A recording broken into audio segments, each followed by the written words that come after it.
আচ্ছা, সবার কাছে সাউন্ডটা ক্লিয়ার আসছে কিনা একটু বলবেন? সাউন্ডটা ঠিক আছে? হ্যাঁ শোনা স্যার। যাচ্ছে? ওকে। দেখো, আজকে তোমাদের ক্লার্কশিপের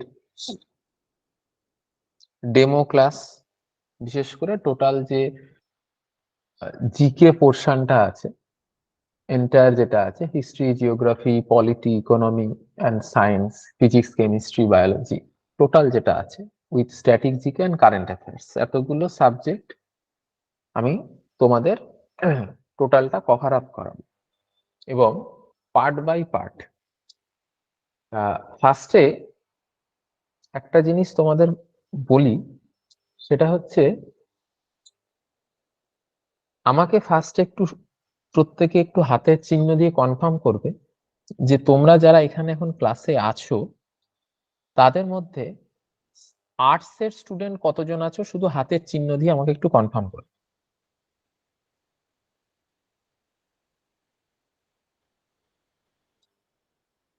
ওকে। এবার আমাকে কনফার্ম করবে যারা তোমরা আর্টস এর এই যে সায়েন্সের স্টুডেন্ট আছো, তারা একটু হাতের চিহ্ন দিয়ে কনফার্ম করবে তো, সায়েন্সের স্টুডেন্ট।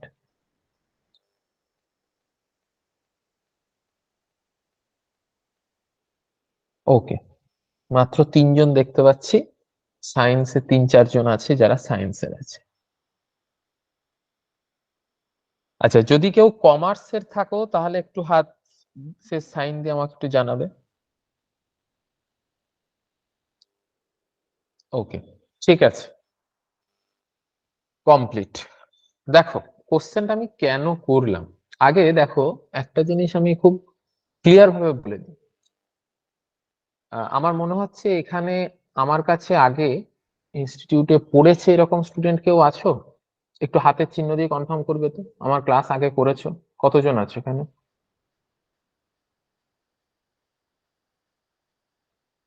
ওকে, বেশ কিছু জন আছে, ঠিক আছে। দেখো, মোটামুটি আমি একটা জিনিস, যারা আমার ক্লাস করেছো তারা জানো কিভাবে আমি ক্লাসটা করাই, আর যারা আমার ক্লাস করোনি, ফার্স্ট টাইম আমার সঙ্গে মিট করছো, তাদের কাছে আমি একটা জিনিস আগেই ক্লিয়ার করে দেবো। সেটা হচ্ছে, দেখো, তোমরা ক্লার্কশিপ পড়বে, বা food SI form fill up করেছো, বা মিসলিনিয়াস ফর্ম ফিল আপ করেছো, what ever the exam is, বা ডাব্লিউবিসিএস এর ইন ফিউচার তুমি প্রিলিমসে বসবে, এই যে বিষয়টা, কারণ ভ্যারিয়াস আছে এবং অনেকেই সেন্ট্রাল গভর্নমেন্টের জন্য ট্রাই করে। তা যেহেতু ই- আমরা এখন আমাদের ফুড এসআই এর ব্যাচটা রানিং আছে, নতুন করে ক্লার্কশিপের ব্যাচ স্টার্ট হচ্ছে, তা ফার্স্টে আমি যেটা দিয়ে স্টার্ট করি প্রতিবারই, এর আগেও যেটা একাডেমিতে আমি করেছি, সেটা আর্টস এর সাবজেক্ট দিয়ে আমি স্টার্ট করি না, কিন্তু ফার্স্ট টাইম আমি এবার সায়েন্সের, এতদিন আমি আর্টস এর পোর্শনটাকে কভার আপ করতাম, কিন্তু এবার থেকে আমি সায়েন্স এবং আর্টস টোটাল জিএসটাকে আমি কভার আপ করব। শুধু আমি এই জিএস পোর্শনটা এখানে ক্লার্কশিপে দেখছি। ফিজিক্স, কেমিস্ট্রি এবং বায়োলজি, এই পোর্শনটা দিয়ে আমি কিন্তু আমাদের যে ক্লার্কশিপের যে ক্লাস বা আজকের যে ডেমো ক্লাসের বিষয়টা, সেটা নিয়ে আমি কিন্তু একটা আলোচনা করব। হ্যাঁ, আমি আর্টস এর কিছু অংশ আলোচনা অবশ্যই করব, কিন্তু মোস্ট অফ দা স্টুডেন্টদের ক্ষেত্রে আমি যেটা দেখেছি যে সায়েন্সের কনসেপ্ট যেটা থাকে সেটা নিয়ে একটা খুব একটা ভালো ধারণা তাদের থাকে না, কারণ বাজার চলতি যে বইগুলো থাকে সেখানে মুখস্থর ওপর চলে, কোনো কনসেপ্ট থাকে না, তাই জন্য পরীক্ষার হলে গুলিয়ে যায় এবং অনেকে পারেও না। এটা মোস্ট অফ দা ক্ষেত্রে হয়। তাছাড়া আমি এক্সপেক্ট করব এখানে অনেকেই পরীক্ষা দিয়েছো, কোনো না কোনো পরীক্ষা, সেটা হতে পারে তুমি প্রাইমারি পরীক্ষায় বসেছো, বা তুমি ডাব্লিউবিসিএস এ বসেছো, বা প্রিভিয়াস ক্লার্কশিপে বসেছো, বা প্রিভিয়াস ফুড এসে, হোয়াট এভার, যে কোনো কোনো না কোনো কম্পিটিটিভে তোমার একটা জেনারেল এক্সপিরিয়েন্স আছে বলে আমি ওভারঅল ধরে নিচ্ছি। বিষয়টা হচ্ছে, যারা পরীক্ষা দিয়েছো তাদের নিশ্চয়ই এই অনুভবটা প্রতিবার হয় যে আমি পরীক্ষায় পড়ে সবই যাই, কোশ্চেনও আমার কাছে কিছু কিছু জায়গায় আমার মনে কমন লাগে, কিন্তু আমি ভুলে যাই বিষয়গুলো। এবং ভুলে যাওয়ার ক্ষেত্রে দেখা যায় দুটো অপশনের মধ্যে ন্যাচারালি খুব কনফিউজিং হয়। আমি কিন্তু আজকে যেটা করব, আমি কিন্তু সিলেবাস বা তার কি ক্রাইটেরিয়া কি আছে না আছে এটা আমি একটু পরে আলোচনা করব। কিন্তু তোমাকে আমি আজকের ডেমো ক্লাসে এটা বলবো যে কিভাবে কম্পিটিটিভ এর সাবজেক্ট গুলোকে আলাদা আলাদা স্ট্র্যাটেজিতে পড়তে হয়, বিশেষ করে ফিজিক্স, কেমিস্ট্রি এবং বায়োলজি। কারণ আর্টসের স্টুডেন্টদের ক্ষেত্রে আর্টসের সাবজেক্ট গুলোকে হ্যান্ডেল করাটা অনেকটা ইজি, এবং সায়েন্সের স্টুডেন্টদেরও খুব একটা আর্টসের সাবজেক্টে প্রবলেম হয় না। কিন্তু হ্যাঁ, কিছু কিছু স্ট্র্যাটেজি আছে, আমি সেটা নিয়ে অবশ্যই আলোচনা করব। কিন্তু যেহেতু আর্টসের স্টুডেন্ট এবং মেনলি ধর আমি সায়েন্সের স্টুডেন্টদের ক্ষেত্রেও বলছি, আমি নিজে একজন সায়েন্সের স্টুডেন্ট হিসাবে এই অনুভবটা করেছি যে তুমি যখন পড়ো, মানে একটা কনসেপ্টের ওপর পড়ছো, সেই কি কি কনসেপ্ট কিভাবে পড়বো সেগুলো আমরা আজকেই আলোচনা করব। এবং তোমরা পারলে একটা খাতা নিয়ে বসবে, কারণ আমি আজকে কিন্তু কিভাবে পড়তে হয় প্রতিটা চ্যাপ্টার, তার কি কি পোর্শন গুলো থেকে কোশ্চেন আসবে আর কোনটা থেকে আসবে না, যে পড়তেই হবে না সেখান থেকে কোশ্চেন আসবেই না, এই ভাবনাটা তোমার কাছে আমি স্বচ্ছ করে দেবো, রেদার দেন সিলেবাসে কি আছে বা কোশ্চেন কি হবে এই বিষয়গুলো নিয়ে আমরা পরে আলোচনা করব। এটা হলো 1 নম্বর। 2 নম্বর হচ্ছে, তোমাদের ডিউরিং ক্লাস, যখন তোমরা ক্লার্কশিপে ভর্তি হওয়ার পরে প্রিভিয়াস ইয়ারের যে কোশ্চেন গুলো এসেছে বা 2019-এর যে কোশ্চেনটা এসছে, তার এন্টায়ার কোশ্চেন উইথ তার অ্যান্সারের এক্সপ্লেনেশন, মানে একটা কোশ্চেনের এক্সপ্লেনেশন কেন ওই কোশ্চেনটার অ্যান্সার হলো, বাকি 3টে কেন হলো না, এটা দিয়ে তোমরা একটা নোট পাবে আমার কাছ থেকে। এটা আগে বুঝে নাও, এবং ওই নোটটা থেকে তোমরা আজকের যে ক্লাসটা হবে সেটা নিয়ে, তুমি নোটটা নিয়ে বুঝলেই বুঝতে পারবে যে আজকের ক্লাসটা কেন গুরুত্বপূর্ণ।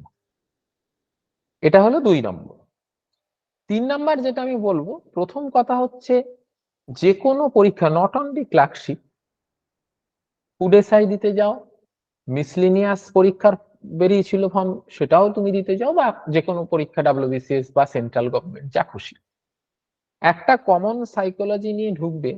সেটা হচ্ছে, আমার কাছে যখন তুমি ক্লাস করবে, একটা জিনিস মাথায় রাখবে, মুখস্থ বিদ্যা দিয়ে কোনো জিনিস কিন্তু হবে না। কেন? কারণ তুমি একটা কারেন্ট অ্যাফেয়ার্স পড়বে, সেই কারেন্ট অ্যাফেয়ার্সটা কেন পড়বে তার একটা লজিক আছে, এবং পরীক্ষা ওই কারেন্ট অ্যাফেয়ার্সটা কেন দেবে, যে আমি তোমাকে বলে দেবো হ্যাঁ এই কারেন্ট অ্যাফেয়ার্সটাই দেবে, কেন দেবে বিশেষ করে, সেটা লজিক তোমার কাছে ক্লিয়ার থাকবে। কারণ কি, তুমি একটা জায়গায় গাইডেন্স নিচ্ছ, একটা স্যারের কাছে গাইডেন্সে পড়ছো, সেই গাইডেন্সে তুমি তো সারা জীবন থাকবে না, তুমি একটা সার্টেন টাইম পর্যন্ত থাকবে, যাতে ইন ফিউচার তুমি নিজেই স্বাবলম্বী হয়ে যেতে পারো এবং তুমি নিজেই সাজেস্টিভ ওয়েতে পড়াশোনা করে কন্টিনিউয়েশনটা রাখতে পারো আগামী 3, 4 বা 5 বছর। এই বিষয়টা কিন্তু আমি তোমাকে গাইড করে দেবো। কারণ সমস্ত জায়গায় কিন্তু মেটেরিয়াল অ্যাভেলেবল, যে কোনো জায়গায় তুমি ইউটিউব থেকে খুললে হোক বা যে কোনো জায়গায় তুমি কিন্তু প্রচুর মেটেরিয়াল পেয়ে যাবে, তুমি জেনেও যাবে। কিন্তু একটা জিনিস তোমাকে বুঝতে হবে, যে মেটেরিয়াল বা তুমি যেটা পাচ্ছ, সেটা তুমি নিতে পারছো কিনা, মানে তোমার সাইকোলজির মধ্যে বা তোমার বুদ্ধিমত্তায় তুমি সেটাকে কি পড়ে মনে রাখতে পারছো। যদি মনে রাখতে না পারো, তোমার কাছে মেটেরিয়ালের কোনো গুরুত্ব নেই, what ever the books is. বা তুমি কোনো ইউটিউব ফলো করো বা কোনো জায়গায় গাইডেন্স নাও বা যা খুশি করো, এই যে কিভাবে মনে রাখবে, কেন পড়বে এই বিষয়টা, বিশেষ করে আমি সায়েন্সটা দিয়ে স্টার্টটা কেন করব তোমাদের ক্লার্কশিপের ক্লাসটা, কারণ বেশিরভাগ ক্ষেত্রে সায়েন্সের বেসিক জায়গা 9, 10-এর পোর্শন গুলো আর্টসের স্টুডেন্টদের খুব উইক হয়ে যায়। যদি আমার কথাটা ঠিক হয়, এই যে যেটা বললাম, তোমরা একটু হাতের চিহ্ন দিয়ে বলবে তো যে তোমাদের সায়েন্সের পোর্শনটায় 9, 10-এর জায়গাটা কি খুব উইক মনে হয়, তোমার ফিল করো? ওকে, এবার একটা জিনিস দেখবে, ধরো আজকের ক্লাসে আমি স্ক্রিনটা তোমাদের শেয়ার করব এবং তোমাদের একটা হোয়াইট বোর্ডের মাধ্যমে আমি দেখাবো যে তুমি কিভাবে একটা সায়েন্সের চ্যাপ্টার তুমি পড়বে। আমি স্ক্রিনটা শেয়ার করব তোমাদের সাথে, তারপরে আমি তোমাদের দেখাবো।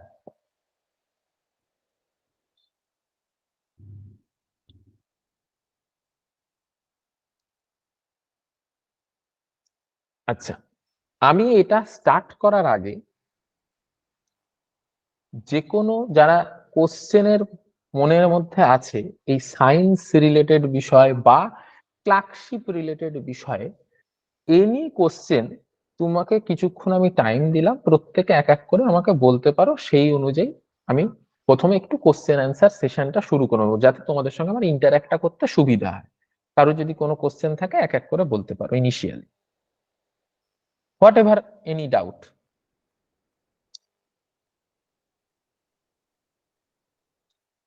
কারোর যদি কোনো কোশ্চেন থাকে যে পরীক্ষাটা রিলেটেড এই বিষয়টা, সেটা তুমি আমাকে বলতে পারো, কারণ আমি যখন ক্লাসটা করব, কারণ এটা কিন্তু সাবজেক্টের মধ্যে আমি ঢুকে যাব, তারপরে আমি কোশ্চেন অ্যান্সার বা সিলেবাস নিয়ে আমি বলবো। কারোর কোনো কোশ্চেন আছে আগে?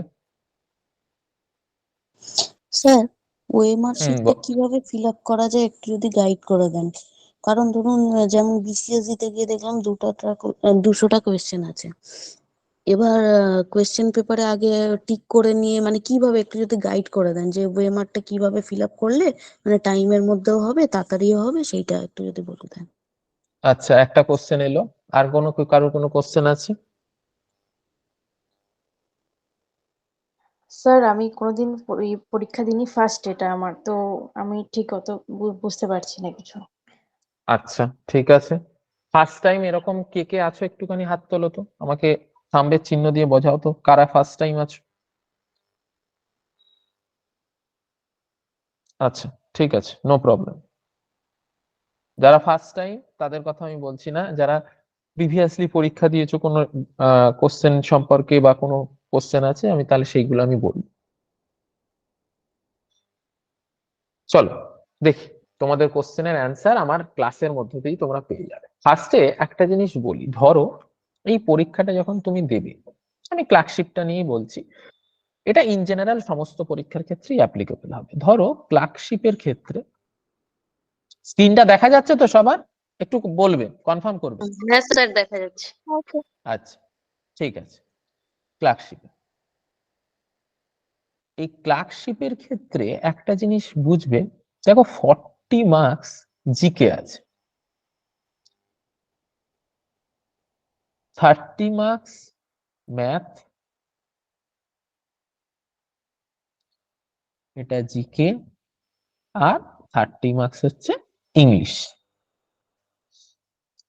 এবার এই যে 40 মার্কসটা হচ্ছে আমি তোমাদের গাইড করব। এবার এই 40 মার্কসটা এমন একটা মার্কস, যে মার্কসটায় খুব সাজেস্টিভ ওয়েতে তুমি যদি না পড়ো, কারণ এখানে দেখো ম্যাথের ক্ষেত্রে একটা সিঙ্গেল সাবজেক্ট আছে, ইংরাজির ক্ষেত্রে ইংরাজি সাবজেক্ট আছে, তার মধ্যে হয়তো 10টা বা 12টা বা 15টা চ্যাপ্টার কমপ্লিট হলো। কিন্তু জিকে কিন্তু একটা সাবজেক্টের উপর নয়, এখানে মাল্টিপল সাবজেক্ট আছে এবং প্রতিটা সাবজেক্টের আলাদা আলাদা চ্যাপ্টার আছে। তাই মানে যারা পরীক্ষাকে ক্র্যাক করার ভাবনা চিন্তা রাখো যে আমি খুব সিরিয়াস ভাবে পড়াশোনাটা করব এবং পাশ করব, সেক্ষেত্রে প্র্যাকটিস করলে ম্যাথ উঠে যাবে, কনসেপ্ট বুঝলে ইংরাজি উঠে যাবে। কিন্তু জিকে তে তুমি যদি সাজেস্টিভ ওয়েতে না পড়ো, তাহলে কিন্তু ওই জিকের যে 40 নাম্বার আছে সেখানে তুমি 10ও পেতে পারো, আবার তুমি যদি খুব স্মার্ট স্টাডি করো তাহলে তুমি 30 থেকে 35-এর মতন একটা স্কোরও তুমি করতে পারবে, যেটা ডিসেন্ট একটা স্কোর।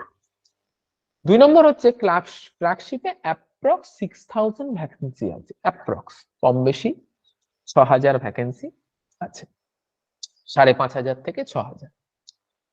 এবার এই টোটাল যে ভ্যাকেন্সিটা আছে, এই টোটাল ভ্যাকেন্সির মধ্যে তোমাকে একটা প্লেস পেতে গেলে ফার্স্টে খুব স্ট্র্যাটেজি মেনটেন করে এগোতে হবে। স্ট্র্যাটেজিটা কি? জিকের ক্ষেত্রে আমি চলে আসলাম। এবার দেখো আমি এক একটা করে স্ট্র্যাটেজিতে আসবো। সাবজেক্ট ওয়াইজ ধরবো, খাতায় লিখবে কি কি স্ট্র্যাটেজি হবে। ফার্স্ট হচ্ছে আমি সাবজেক্ট ওয়াইজ আসবো। প্রথমে আমি বলেছিলাম সায়েন্সটা নিয়ে আমি কভার আপ করবো, তাহলে ফার্স্টে আমি জিএস জেনারেল সায়েন্স যেটা, সেটাকে নিয়ে আমি কিন্তু কভার আপটা করবো। কিরকম দেখো, জেনারেল সায়েন্স আমরা জানি কি কি তিনটে পোর্শনে আছে। এক হচ্ছে ফিজিক্স, আর একটা হচ্ছে কেমিস্ট্রি, আমি শর্টে লিখলাম, আর একটা হচ্ছে বায়োলজি।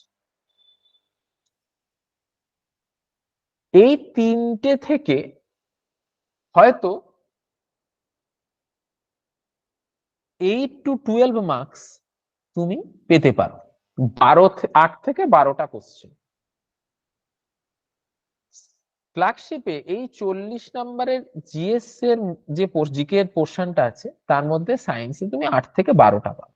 এটা তুমি আগে খাতায় নোট করে নাও যে জেনারেল সায়েন্সে ফিজিক্স, কেমিস্ট্রি এবং বায়োলজি থেকে 8 থেকে 12টা পাবে, যার মধ্যে এই 8 থেকে 12টা কোশ্চেনের মধ্যে অ্যারাউন্ড প্রায় 70% কোশ্চেন তুমি দেখতে পাবে যে ফিজিক্স এবং কেমিস্ট্রি থেকে কিন্তু কোশ্চেনটা দেবে, বায়োলজি থেকে 30% কিন্তু থাকবে। তার মানে এরকম নয় যে তার গুরুত্ব নেই। এখানে আমরা 1-to-1 ফরম্যাটে যাব, মানে হচ্ছে সিঙ্গেল কোশ্চেন এবং তার একটা করে মার্কস, মানে আমরা 40টা মার্কসের পরীক্ষায় 40টা কোশ্চেন, সেখানে প্রতিটা কোশ্চেনের গুরুত্বপূর্ণ জায়গাগুলোকে আমাদের কিন্তু মাথায় রেখে যেতে হবে। কোনো কোশ্চেন বা কোনো পোর্শন আমি পড়বো না বা আমার হচ্ছে না, এই জিনিসটা যেন না হয়।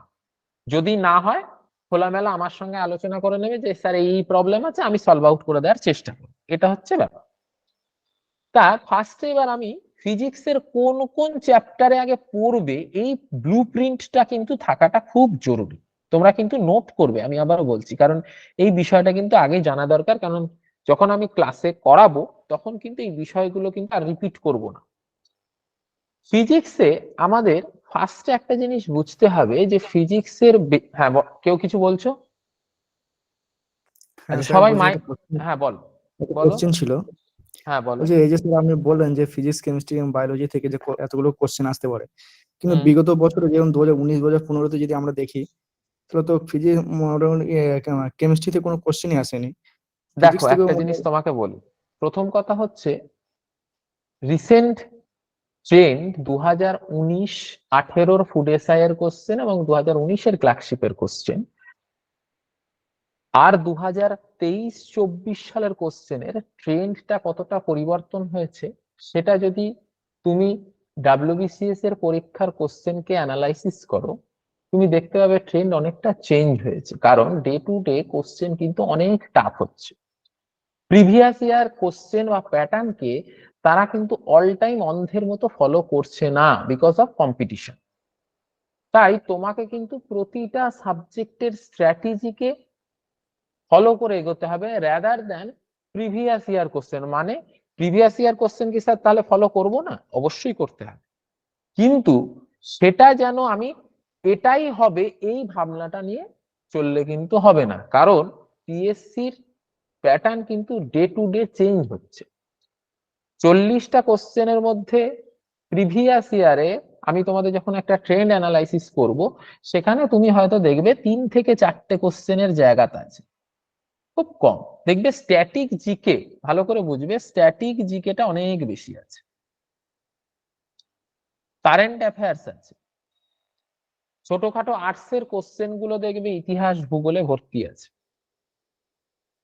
প্যাটার্ন যখন চেঞ্জ হচ্ছে, ট্রেন্ড যখন চেঞ্জ হচ্ছে, তোমাকে মাথায় ঢুকিয়ে নিতে হবে যে কঠিন সাবজেক্ট গুলো আছে যেগুলো তথাকথিত ফিজিক্স, কেমিস্ট্রি, বায়োলজি, এই পোর্শন গুলোকে যদি আমি কভার আপ করে ফেলতে পারি, ইতিহাস, ভূগোল, পলিটি, ইকোনমি, এই যে পোর্শন গুলো আছে, তোমার অটোমেটিক্যালি হয়ে যাবে। কারণ আমি তোমাকে যে নোটগুলো প্রোভাইড করব, যারা আমার ক্লাস করেছে প্রিভিয়াসলি তারা জানে, যারা নতুন তাদেরও আমি বলে দিচ্ছি, সেখানে ম্যাথ বেস স্টাডি আমরা করাবো।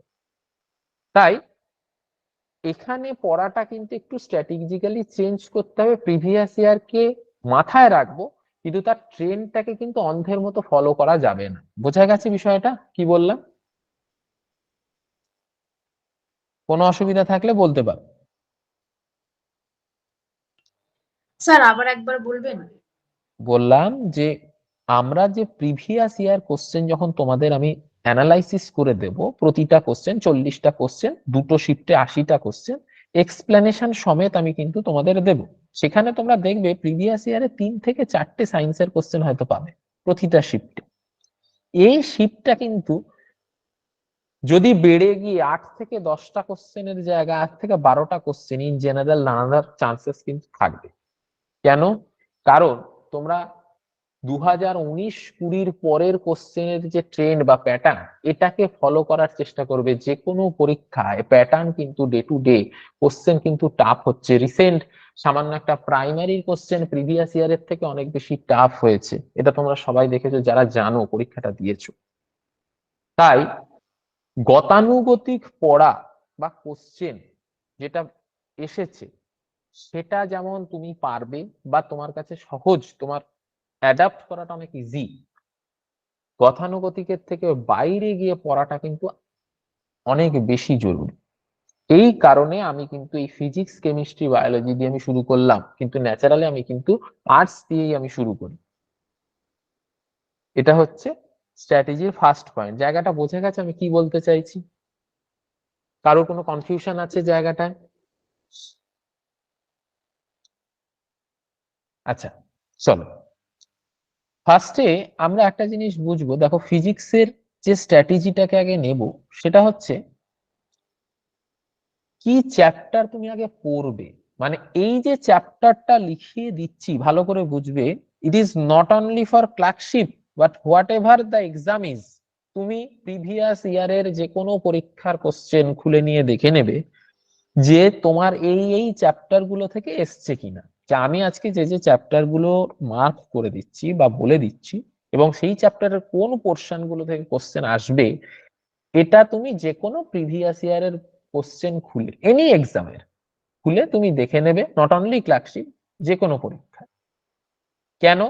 কারণ আবারও আমি একটা জিনিস বলছি, আমি যেটা করাবো সেটা কিন্তু পার্মানেন্ট করাবো।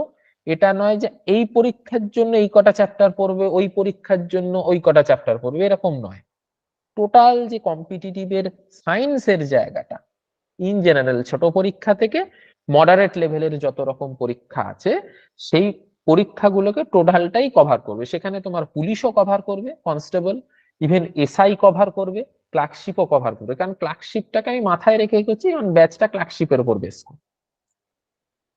দেখো, ফিজিক্সের আমরা যেটা ফার্স্টে যে জায়গাটা করব সেটা হচ্ছে, একটা ফিজিক্স চ্যাপ্টারটা হচ্ছে সব ক্ষেত্রেই আমাকে এককের উপর নির্ভর করে চলতে হয়। এককটা কি, ইউনিট কি, এটা আগে বুঝতে হবে।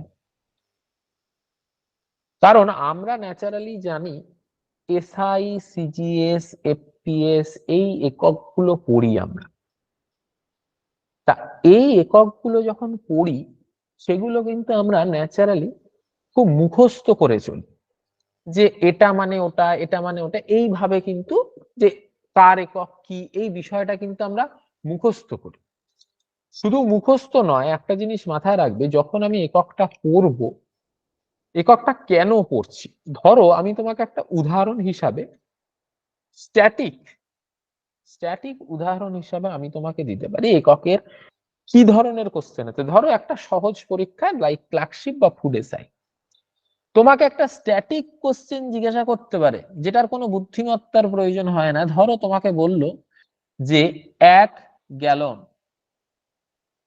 ইকুয়াল টু কত লিটার।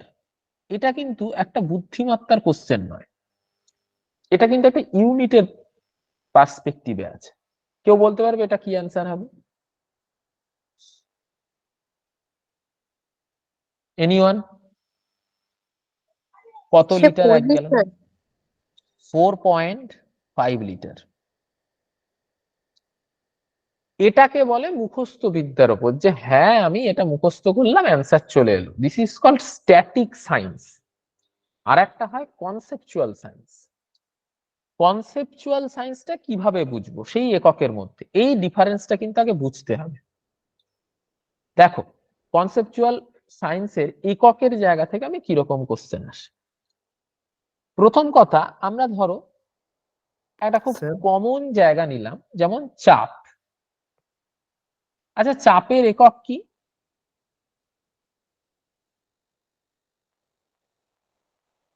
কেউ বলতে পারবে? Pascal Pascal Pascal. পাস্কাল।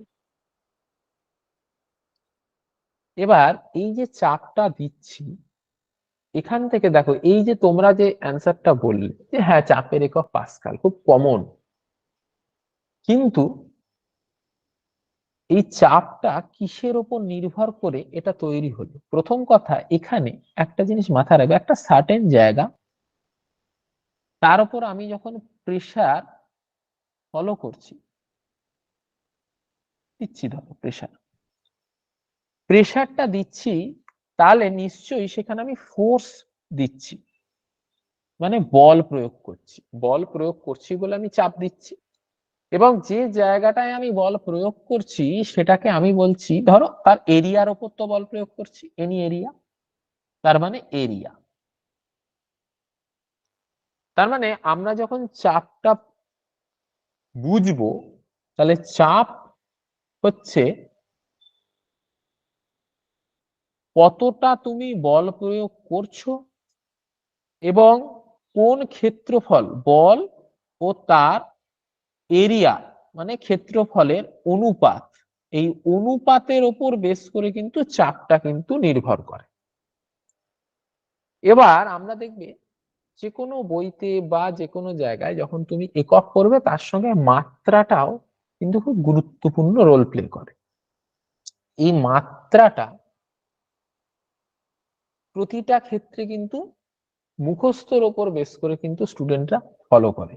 কিন্তু দেখো, তুমি একটা জিনিস ভাবো, এই যে বল এবং এরিয়া, তোমরা নিশ্চয়ই জানো যে একটা বর্গক্ষেত্র বা একটা আয়তক্ষেত্র বা যে কোনো একটা স্ট্রাকচারের যে ক্ষেত্রটা থাকে, সেটাকে আমরা কি হিসাবে জানি? যে কোনো কিছুর স্কয়ার, যেমন বর্গক্ষেত্রের ক্ষেত্রে দৈর্ঘ্য প্রস্থ, সরি, আয়তক্ষেত্রের ক্ষেত্রে দৈর্ঘ্য এবং প্রস্থ। যখন আমি একটা বর্গক্ষেত্র বলবো তার 4টে বাহু সমান, তাহলে আমরা যখন ক্ষেত্রফলের হিসাবে তার ভেতরের অংশ জানবো, সেটাকে আমরা স্কয়ার হিসাবে জানছি।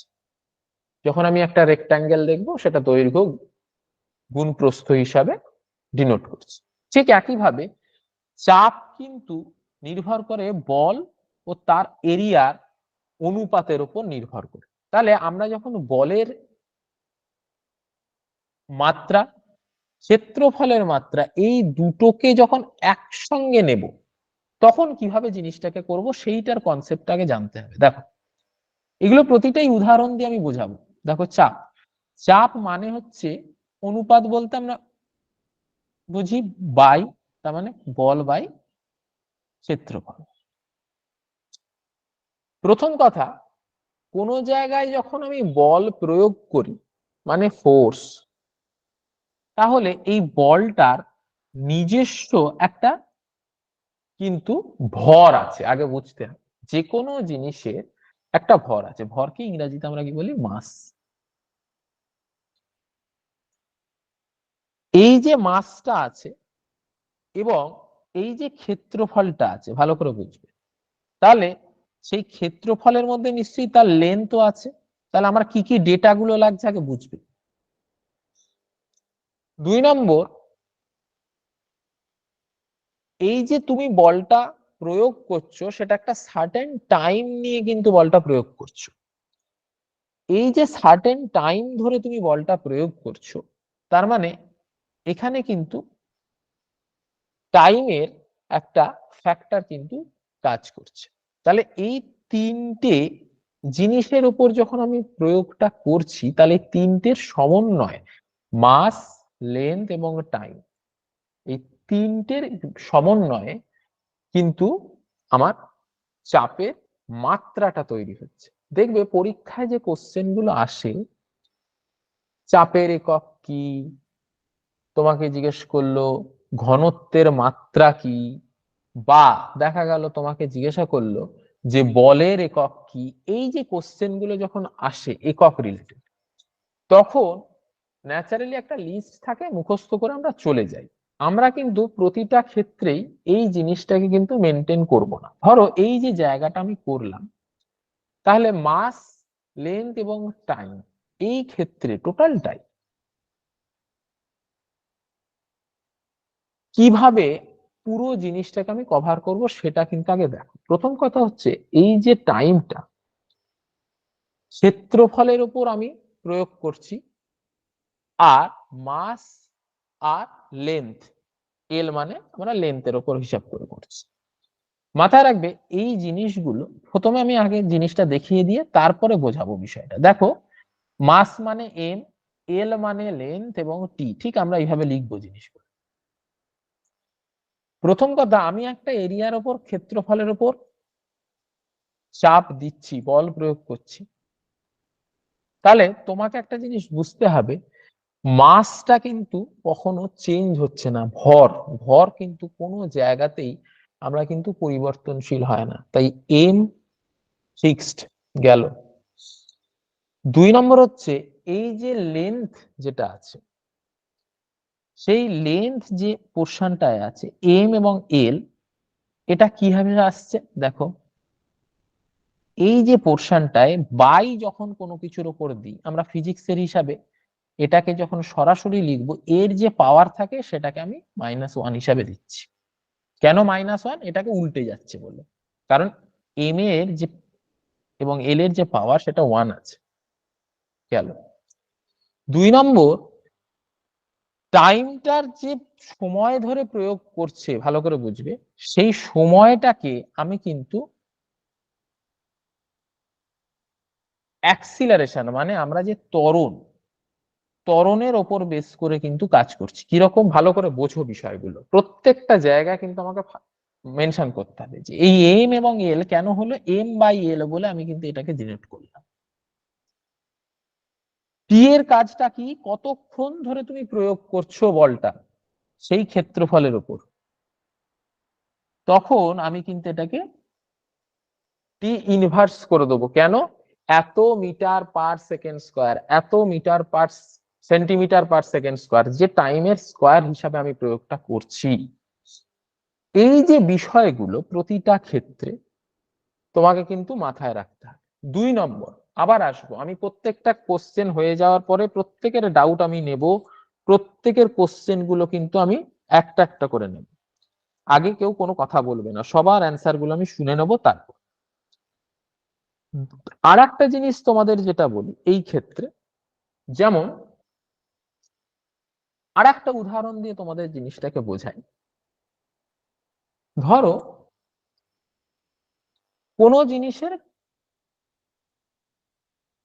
আচ্ছা তুমি ধরো বল, এই যে এখানে আমি বলটা বললাম, বলটা কি হবে, আমি এটাও মাত্রা বের করি। বলের আমরা জেনেছি চাপ মানে বল বাই ক্ষেত্রফল, তাহলে বলের ক্ষেত্রে আমরা জিনিসটাকে কিভাবে আনবো? প্রথম কথা, আমাকে একটা জিনিস মাথায় ঢুকতে হবে, বলটা প্রয়োগ হয় মানে ফোর্স, এই ফোর্সটা প্রয়োগ হয় কার ওপর, একটি বস্তুর ওপর যার অবশ্যই মাস আছে। এবং এই যে ফোর্সটা আমি প্রয়োগ করছি, ভালো করে বুঝবে, সেটা সঙ্গে মাসের সঙ্গে অ্যাক্সিলারেশন সবসময় গুণাকারে থাকে।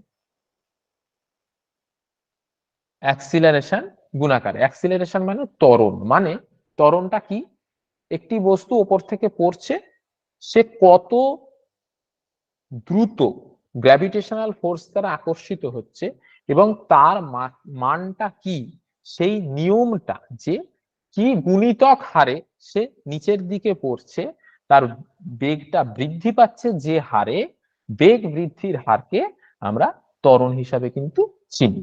এটা হলো মেন কথা। তাহলে মাস এবং অ্যাক্সিলারেশনের যে বিষয়গুলো, সেটাকে আমাকে কিন্তু আগে বুঝে নিতে হবে যে কেন ফোর্স মানে মাস ইনটু অ্যাক্সিলারেশন। এই যে ছোট ছোট বিষয়গুলোকে আমি বলছি, সেগুলো কিন্তু একটু মাথায় রাখবে। লাস্ট আর একটা জিনিস আমি যেটা বোঝাবো এই চ্যাপ্টারের, ইউনিটের চ্যাপ্টারে, সেটা হচ্ছে যে কিছু কিছু ক্ষেত্রে এটা কনসেপচুয়াল, স্ট্যাটিক পোর্শনে ওই যেরকম আমি গ্যালনের হিসাব দিলাম, যেমন মাইলের হিসাব দিলাম, দেখবে পারসেক লাইট ইয়ার, পারসেক মানে হচ্ছে পারসেক, এগুলো প্রত্যেকটাই কিন্তু আমি পড়াবো, প্রত্যেকটা জিনিস। পারসেক বলতে কি, দৈর্ঘ্যের সব থেকে বড় একক, মানে কতটা লেন্থের সব থেকে বড় একক হিসাবে আমরা কিন্তু এটাকে চিহ্নিত করতে পারি। এই যে বিষয়গুলো, এই বিষয়গুলো কিন্তু আমরা ইউনিটের যে চ্যাপ্টার, তার মানে ইউনিটের চ্যাপ্টার থেকে কি কি পড়বো, পার্টিকুলার কিছু একক, তার মাত্রা এবং স্ট্যাটিক ডেটা, এই তিনটে জিনিস আমরা কিন্তু এই একক থেকে পড়বো। তাহলে কি কি পড়বো?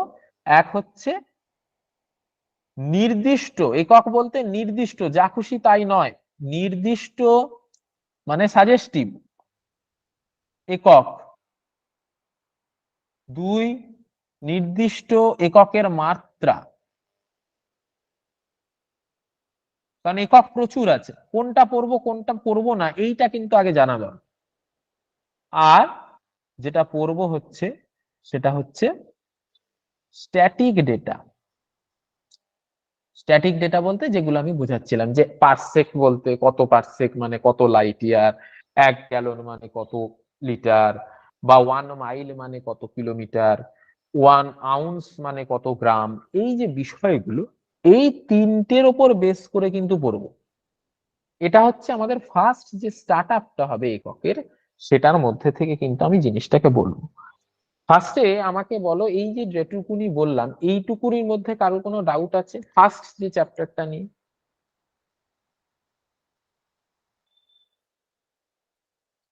কারো কোনো কোশ্চেন আছে বলবো?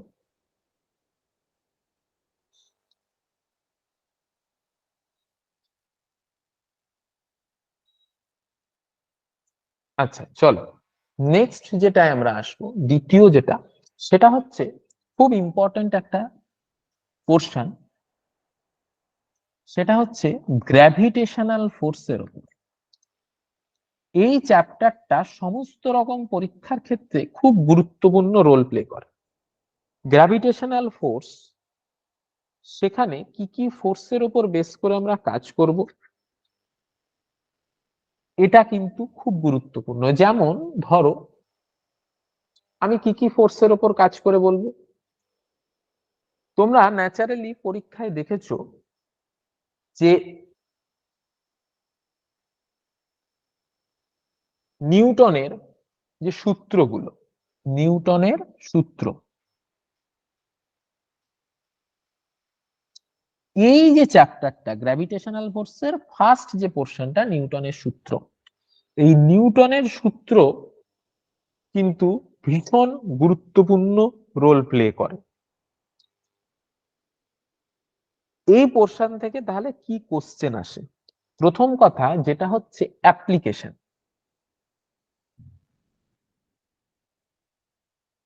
এটা কিন্তু খুব গুরুত্বপূর্ণ।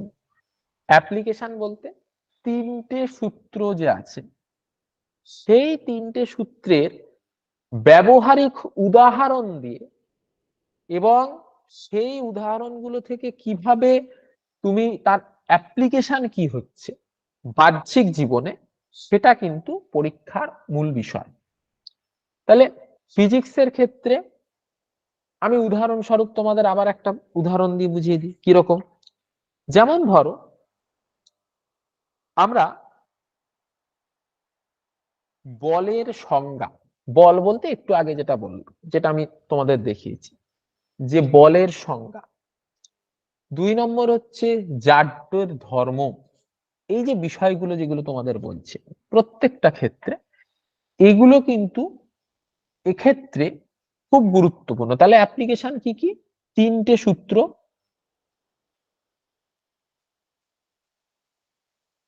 তার মধ্যে থেকে কি কি? বলের সংজ্ঞা কোন সূত্র থেকে পাওয়া যায়, জাড্যের ধর্ম, 2 বলের পরিমাপ। এই যে বিষয়গুলো, প্রতিটা পয়েন্ট যেগুলো আমি দিচ্ছি, এই পয়েন্ট গুলো নিয়ে কিন্তু আমরা প্রত্যেকে আলোচনা করব, এবং this is the part of your suggestion, মানে সাজেস্টিভ ওয়েতে যে পড়াটা, তার একটা পোর্শন। এবার তোমাকে একটা জিনিস বুঝতে হবে, যে এখান থেকে কিছু পোর্শন ম্যাথমেটিক্যাল পোর্শন আসে। সেই ম্যাথমেটিক্যাল পোর্শনটা কিন্তু আমার সিলেবাসের অন্তর্গত নয়। ম্যাথমেটিক্যাল পোর্শনটা কিন্তু আমাদের বেসিক সিলেবাসের পোর্শনটা কিন্তু নয়, এটা আগে বুঝে নাও। কারণ এটা যখন তুমি রেলের পরীক্ষা দেবে, এই যে পার্টিকুলার চ্যাপ্টার, সেই রেলের পরীক্ষার ক্ষেত্রে কিন্তু গুরুত্বপূর্ণ, কিন্তু পিএসসির যে পরীক্ষাগুলো আছে, ক্লার্কশিপ, ফুড এসআইয়ের মতন পরীক্ষা, ইভেন মিসলিনিয়াস এর মতন পরীক্ষা, এই সমস্ত পরীক্ষাগুলো থেকে কিন্তু অ্যাপ্লিকেশন বেস কোশ্চেন আসবে। অ্যাপ্লিকেশন বলতে কিরকম, ধরো তুমি বাসে করে যাচ্ছ, ব্রেক কষলো, সামনে ঝুঁকে পড়লে। 2 নম্বর, একটি কাপড় আছে যেটায় ধুলো আছে, সেটাকে তুমি ঝাড়া দিচ্ছ, ধুলোটা বেরিয়ে আসছে, এটা কি ধরনের সূত্রের উপর অ্যাপ্লিকেশন। 2 নম্বর, রকেট ছাড়ছি, সেটা ফোর্স বিপরীত এবং সমান প্রতিক্রিয়া, 3য় নম্বর সূত্রের অ্যাপ্লিকেশন। বন্দুক থেকে গুলি ছুড়লাম, একটু পিছনের দিকে ধাক্কা খেয়ে সরে আসছি, এটা কোন সূত্রের অ্যাপ্লিকেশন। বলের পরিমাপ কোথা থেকে পাওয়া যায়, কোন সূত্র থেকে, বা বলের সংজ্ঞা, জাড্য ধর্ম, স্থিতিজাড্য, গতিজাড্য, কিভাবে আমরা বুঝবো, এই যে বিষয়টা, this is called the application part. এই পোর্শনটা কিন্তু আমাদের এই যে সূত্র গ্র্যাভিটেশনাল চ্যাপ্টার, এটা থেকে কিন্তু খুব গুরুত্বপূর্ণ রোল প্লে করে। এটা হলো দ্বিতীয় সূত্র। তাহলে দ্বিতীয় সূত্রের গ্র্যাভিটেশন, তার সাব পয়েন্ট হচ্ছে নিউটনের সূত্র, application, only application, nothing else, only application. 3 number চ্যাপ্টারে চলে আসি, কার্য ক্ষমতা শক্তি। কি পড়বো? কার্য ক্ষমতা শক্তি থেকে যেটা, হ্যাঁ বলো। স্যার বলছি, মানে এই আপনি যেটা লেখালেন আমি লিখলাম, কিন্তু কথাগুলো কেটে কেটে আসলো। তো মানে এটা কি নিউটনের সূত্রের ক্ষেত্রে এই 3-4টা যেটা পয়েন্ট আমরা লিখলাম এগুলো পড়তে হবে, তাই তো? এইটুকুনি পড়বো, মানে আমি যেটা বললাম, যেটুকুনি আমি পড়বো সেইটা থেকেই কিন্তু কোশ্চেন আসবে। এছাড়া অনেক কিছু পোর্শন আছে, সেইগুলো কিন্তু আমার পার্টিকুলার পিএসসি পরীক্ষার জন্য কিন্তু ইম্পর্টেন্ট নয়। ওই জন্য আমি বলে দিলাম, দেখবে মানে ম্যাথমেটিক্যাল পোর্শনটা রেলের জন্য ইম্পর্টেন্ট, থিওরিটিক্যাল পোর্শনটা পিএসসির জন্য ইম্পর্টেন্ট। বোঝা গেল? Okay sir. ওকে, চলো এবার চলে আসি দ্বিতীয় চ্যাপ্টার, কার্য ক্ষমতা শক্তি। অনেকেই জানো, চ্যাপ্টারটার নামও শুনেছো, সমস্ত কিছুই জানো। এই কার্য ক্ষমতা শক্তি তুমি যখন ইউনিট পড়বে, তখন তোমাকে আমি একরকম ভাবে বোঝাবো যে কোনটা স্কেলার, কোনটা ভেক্টর, তার কোনটার একক কি, তার মাত্রা কি, এটা আমি বলে দেবো। কারণ আমরা ওখানে জেনেছি নির্দিষ্ট কিছু একক পড়বো, সব একক পড়বো না, কারণ সব একক আসে না। এই বিষয়টাকে বুঝতে হবে। 2, এই যে চ্যাপ্টারটা যখন পড়বো, ফার্স্ট আমি হেডিং দিলাম কার্য ক্ষমতা শক্তি। কি পড়বো? মাথায় রাখবে এই চ্যাপ্টারটারও কিন্তু থিওরি এবং মানে ম্যাথমেটিক্যাল পোর্শন দুটোই কিন্তু বিলং করে। আমাদেরও কাজ হবে শুধু থিওরিটিক্যাল পোর্শনটাকে বেশি হাইলাইট করা। কিরকম দেখো, আমাদের এই চ্যাপ্টার যখন আমি শুরু করব, আমাকে একটা জিনিস মাথায় রাখতে হবে, যে যে কার্যটা করছি বা যে ক্ষমতাটা প্রয়োগ করছি বা সে শক্তিটা আমি পাচ্ছি, প্রথম কথা মেকানিক্যাল পোর্শন, মানে যান্ত্রিক, ভালো করে বুঝবে, যান্ত্রিক শক্তি, আর একটা রাসায়নিক শক্তি। এই পোর্শনটা এই শক্তি, কার্যক্ষমতা শক্তি থেকে খুব ইম্পর্টেন্ট। মানে আমাদের কি ভৌত অবস্থা, রাসায়নিক অবস্থা ছোটবেলায় দেখবে 9-10 এর বইতে আমরা আছে। এটা থেকে কিন্তু ডেফিনেটলি কোশ্চেন অনেক সময় এসেছে। কিরকম, যে মোমবাতির দহন, মোমবাতির গলন, কোনটা ভৌত শক্তি, কোনটা রাসায়নিক শক্তি, এই যে কনসেপ্টটা। কারণ তোমাকে তো লাখ লাখ উদাহরণ বইতে আছে, কিন্তু তুমি যদি ভৌত শক্তি এবং রাসায়নিক শক্তিটা কি করে জানো, আইডেন্টিফাই না করতে পারো, বা কোন শক্তি কিসে রূপান্তরিত হচ্ছে সেইটা যদি তুমি বুঝতে না পারো, তাহলে তো শুধু তুমি উদাহরণ পড়ে চলে যাবে, মুখস্থ হয়ে যাবে। উদাহরণ সমেত আমি তোমাকে একটা কথা বলি। তোমাকে ধরো তোমার সামনে একটা কথা বলা হলো যে ভৌত শক্তি এবং রাসায়নিক শক্তিটা কি। তোমাকে একটা জিনিস মনে রাখতে হবে, যার জন্য তুমি যত উদাহরণ দিক না কিনা তুমি অ্যান্সার পেরে যাবে, সেটা হচ্ছে ভৌত শক্তি বলতে যে তুমি কোনো জিনিসে রূপান্তর করবে, এবং রূপান্তর করার পরে তার মাদার পোর্শন যেখান থেকে রূপান্তরিত হয়েছে সেটা যদি সম্পূর্ণরূপে ফিরে আসে, পুনরায় সেম টু সেম ফিরে আসে, তাহলে সেটা ভৌত পরিবর্তন। যেমন উদাহরণ সমেত বলি, একটি মোমবাতির গলন মানে গলে যাচ্ছে, আগুন দিলে মোমবাতিটা গলে গেল, মোম পড়ে গেল, গলিত মোম। তা তুমি সেই গলিত মোমটা নিয়ে আরেকটা ছাঁচের মধ্যে ঢেলে দিয়ে আরেকটা মোমবাতি তুমি রূপান্তরিত করে নিতে পারো। এটাকে আমি বলছি ভৌত পরিবর্তন, মানে পুরোনো জায়গাটায় সে আবার ফিরে আসতে পারছে। রাসায়নিক শক্তি যখন আমি পড়বো সে কখনো ফিরে আসতে পারবে না। উদাহরণ, মোমবাতির দহন, মানে দহন বলতে জ্বলছে, সেখানে তার কার্বন ডাই অক্সাইড উৎপন্ন হচ্ছে, জলীয় বাষ্প কিছুটা পাওয়া যাচ্ছে, এই যে জিনিসটা বেরিয়ে গেল সেটা তুমি কিন্তু আর কোনোভাবে ফিরে পাবে না। তার মানে তার পরিবর্তনটা একদম উল্টো হয়ে গেল। এই বিষয়টা মানে একটা প্রোডাক্ট থেকে একটা সম্পূর্ণ নতুন প্রোডাক্ট তৈরি হলো, যে প্রোডাক্টটা পুরোনো প্রোডাক্টে আর ফিরে আসতে পারবে না, এটাকে আমি বলবো রাসায়নিক পরিবর্তন। তো এই যে জায়গাটা শক্তির যে রূপান্তর, এইটা কিন্তু খুব হাইলাইটেড বিষয়। তাহলে আমরা কি লিখলাম? কার্যক্ষমতা শক্তির মধ্যে শক্তির রূপান্তর, এটা ফার্স্ট পয়েন্ট লিখে নাও। শক্তির রূপান্তর, শক্তির রূপান্তর, এই জায়গাটা বোঝা গেছে, শক্তি রূপান্তরের জায়গাটা। কোনো ডাউট আছে রাসায়নিক শক্তি বা ভৌত শক্তি সম্পর্কে? চলো নেক্সট চলে আসি। দ্বিতীয় পোর্শন টপিক যেটা পড়বো কার্যক্ষমতা শক্তির মধ্যে, সেটা হচ্ছে আমাকে কিন্তু একটা জিনিস মাথায় রাখতে হবে যে মেকানিক্যাল পার্ট যেটা আছে, যেটা বলছিলাম যে কোনো যান্ত্রিক অংশ, তাকে আমরা লিভার হিসাবে, কিন্তু যেখানে যান্ত্রিক সুবিধা পাওয়া যায় সেটাকে আমরা লিভার হিসাবে চিনি। তাই আমরা 3 ধরনের লিভার আমরা জানি, ছোটবেলায় পড়েছি। প্রথম শ্রেণীর লিভার, দ্বিতীয় শ্রেণীর লিভার এবং তৃতীয় শ্রেণীর লিভার। এই যে লিভার পোর্শনটা আছে, যান্ত্রিক সুবিধা ও লিভার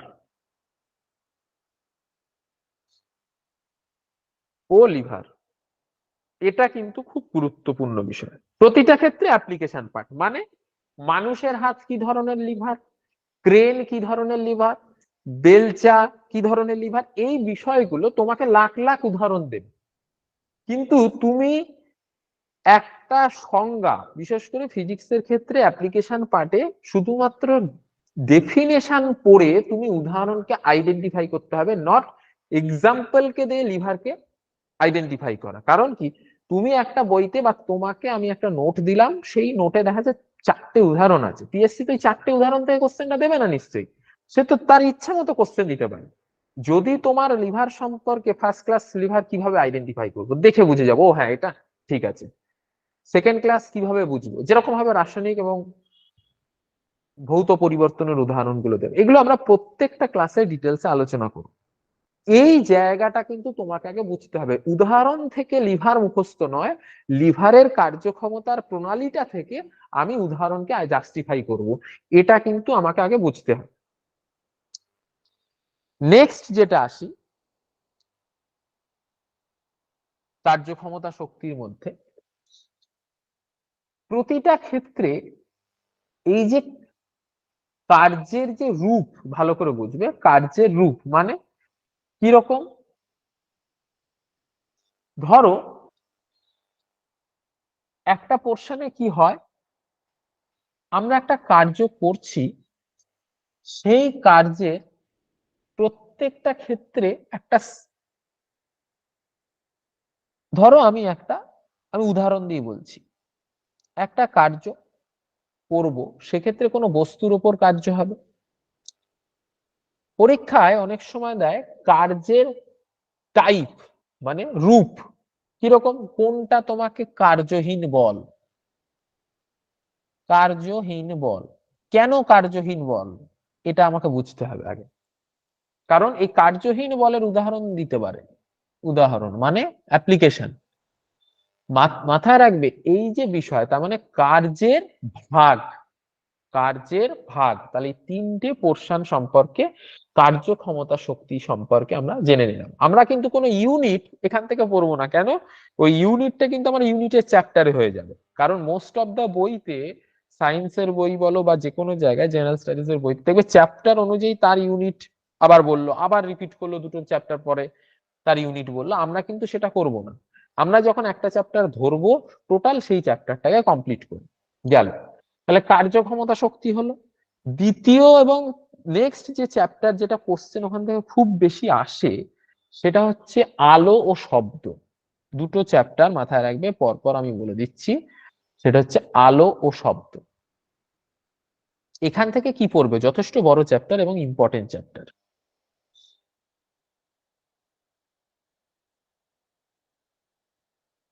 এই দুটো চ্যাপ্টার থেকে কি পড়বে? এই দুটো চ্যাপ্টার থেকে কিন্তু মাথায় রাখবে, এই আলো যা যা তুমি পড়ছো, আলোরও রিফ্লেকশন আছে, শব্দেরও কিন্তু রিফ্লেকশন আছে। তার মানে এখানে কিন্তু স্ট্রাকচার মানে পিকচারাইজড, ছবি সহ অ্যাপ্লিকেশন। কিরকম? যে রিফ্লেকশন, রিফ্র্যাকশন, স্ক্যাটারিং, এই যে পরপর প্রতিফলন, তারপরে প্রতিসরণ, এই যে বিষয়গুলো আমরা পরপর যাব, কোনটা সংকট কোণ বলে, এই বিষয়গুলো। তাহলে টপিকগুলো কিরকম? প্রতিফলন, প্রতিসরণ, বিক্ষেপণ, সংকট কোণ, এই চ্যাপ্টার গুলো, এই টপিক গুলো কিন্তু আমাকে পড়তে হবে, যেগুলো থেকে কিন্তু কোশ্চেন তোমাকে দেবে। রিপিটটা আবার করে দিচ্ছি।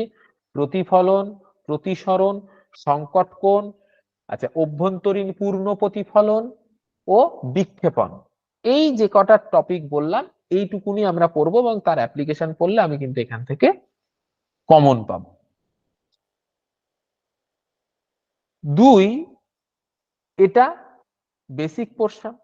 অ্যাডভান্স পোর্শনে আমাদের কিছু অংশ থাকে আলোতে, যেটা হচ্ছে আলোর রং, মানে রামধনু যেটা বলি, সেখানে রামধনুর টপিকের ওপর কিছু কিছু পোর্শন আমাদের জানতে হবে, যে কোন আলোর তরঙ্গ দৈর্ঘ্য কেমন, কোন আলোর তরঙ্গ দৈর্ঘ্য কম, কেন কম, প্রাথমিক বর্ণ কাকে বলে। এখান থেকে বর্ণের কোশ্চেন আসে, প্রাথমিক বর্ণ। হ্যাঁ, কোনটা প্রাথমিক বর্ণ, এই যে বিষয়গুলো, এইটা কিন্তু ইম্পর্টেন্ট। তাহলে আমরা টপিকগুলো একটু আরেকবার রিপিট করে দিচ্ছি। প্রতিফলন, প্রতিসরণ, সংকট কোণ, অভ্যন্তরীণ পূর্ণ প্রতিফলন, বিক্ষেপণ, রামধনু ও তার বর্ণের রূপ, এই হলো আলোর চ্যাপ্টারের অংশ। শব্দের ক্ষেত্রে কি আসবো? শব্দের গতিবেগ ও গতির নির্ভরতা, শব্দের গতিবেগ ও গতির নির্ভরতা। 2 নম্বর, শব্দের ডপলার ক্রিয়া, শব্দের ডপলার ক্রিয়া। এটা কি জিনিস? যে তুমি একটি বেসিক বলি, একটি ট্রেন আসছে প্ল্যাটফর্মে, কতটা সাউন্ড সে হর্ন দিচ্ছে, সেই সাউন্ড দিচ্ছে, সেটার কতটা তীব্রতা, দূরে গেলে কতটা কম আসছে, এই ডিস্টেন্সের ওপর বেস করে কিন্তু এই বিষয়গুলোকে আমরা জানছি। তাহলে কি? শব্দের গতিবেগ ও শব্দের গতির ধর্ম, 2 নম্বর শব্দের ডপলার ক্রিয়া, এবং শব্দের ব্যবহারিক প্রয়োগ, শব্দের ব্যবহারিক প্রয়োগ, এই হলো টপিক। ফিজিক্সের লাস্ট এবং ফাইনাল যে পোর্শনটা আমার গুরুত্বপূর্ণ হয়ে দাঁড়াবে, সেটা হচ্ছে বিদ্যুৎ, মানে ইলেকট্রিসিটি। এটা কিন্তু আমি লাস্ট হিসাবে দিচ্ছি, কেন? বাকি পোর্শন গুলো আমরা স্ট্যাটিক হিসাবে জেনে নেব। সেটা হচ্ছে ইলেকট্রিসিটি, প্রবাহী তড়িৎ, স্থির তড়িৎ।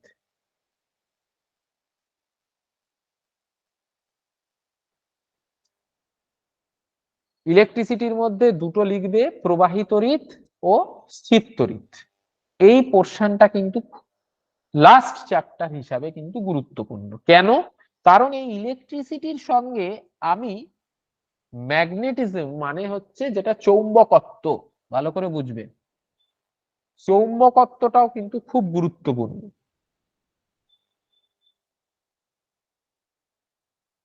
কারণ একসঙ্গে দুটোকে আমরা মার্চ করে পড়বো, এটা মাথায় রাখবো।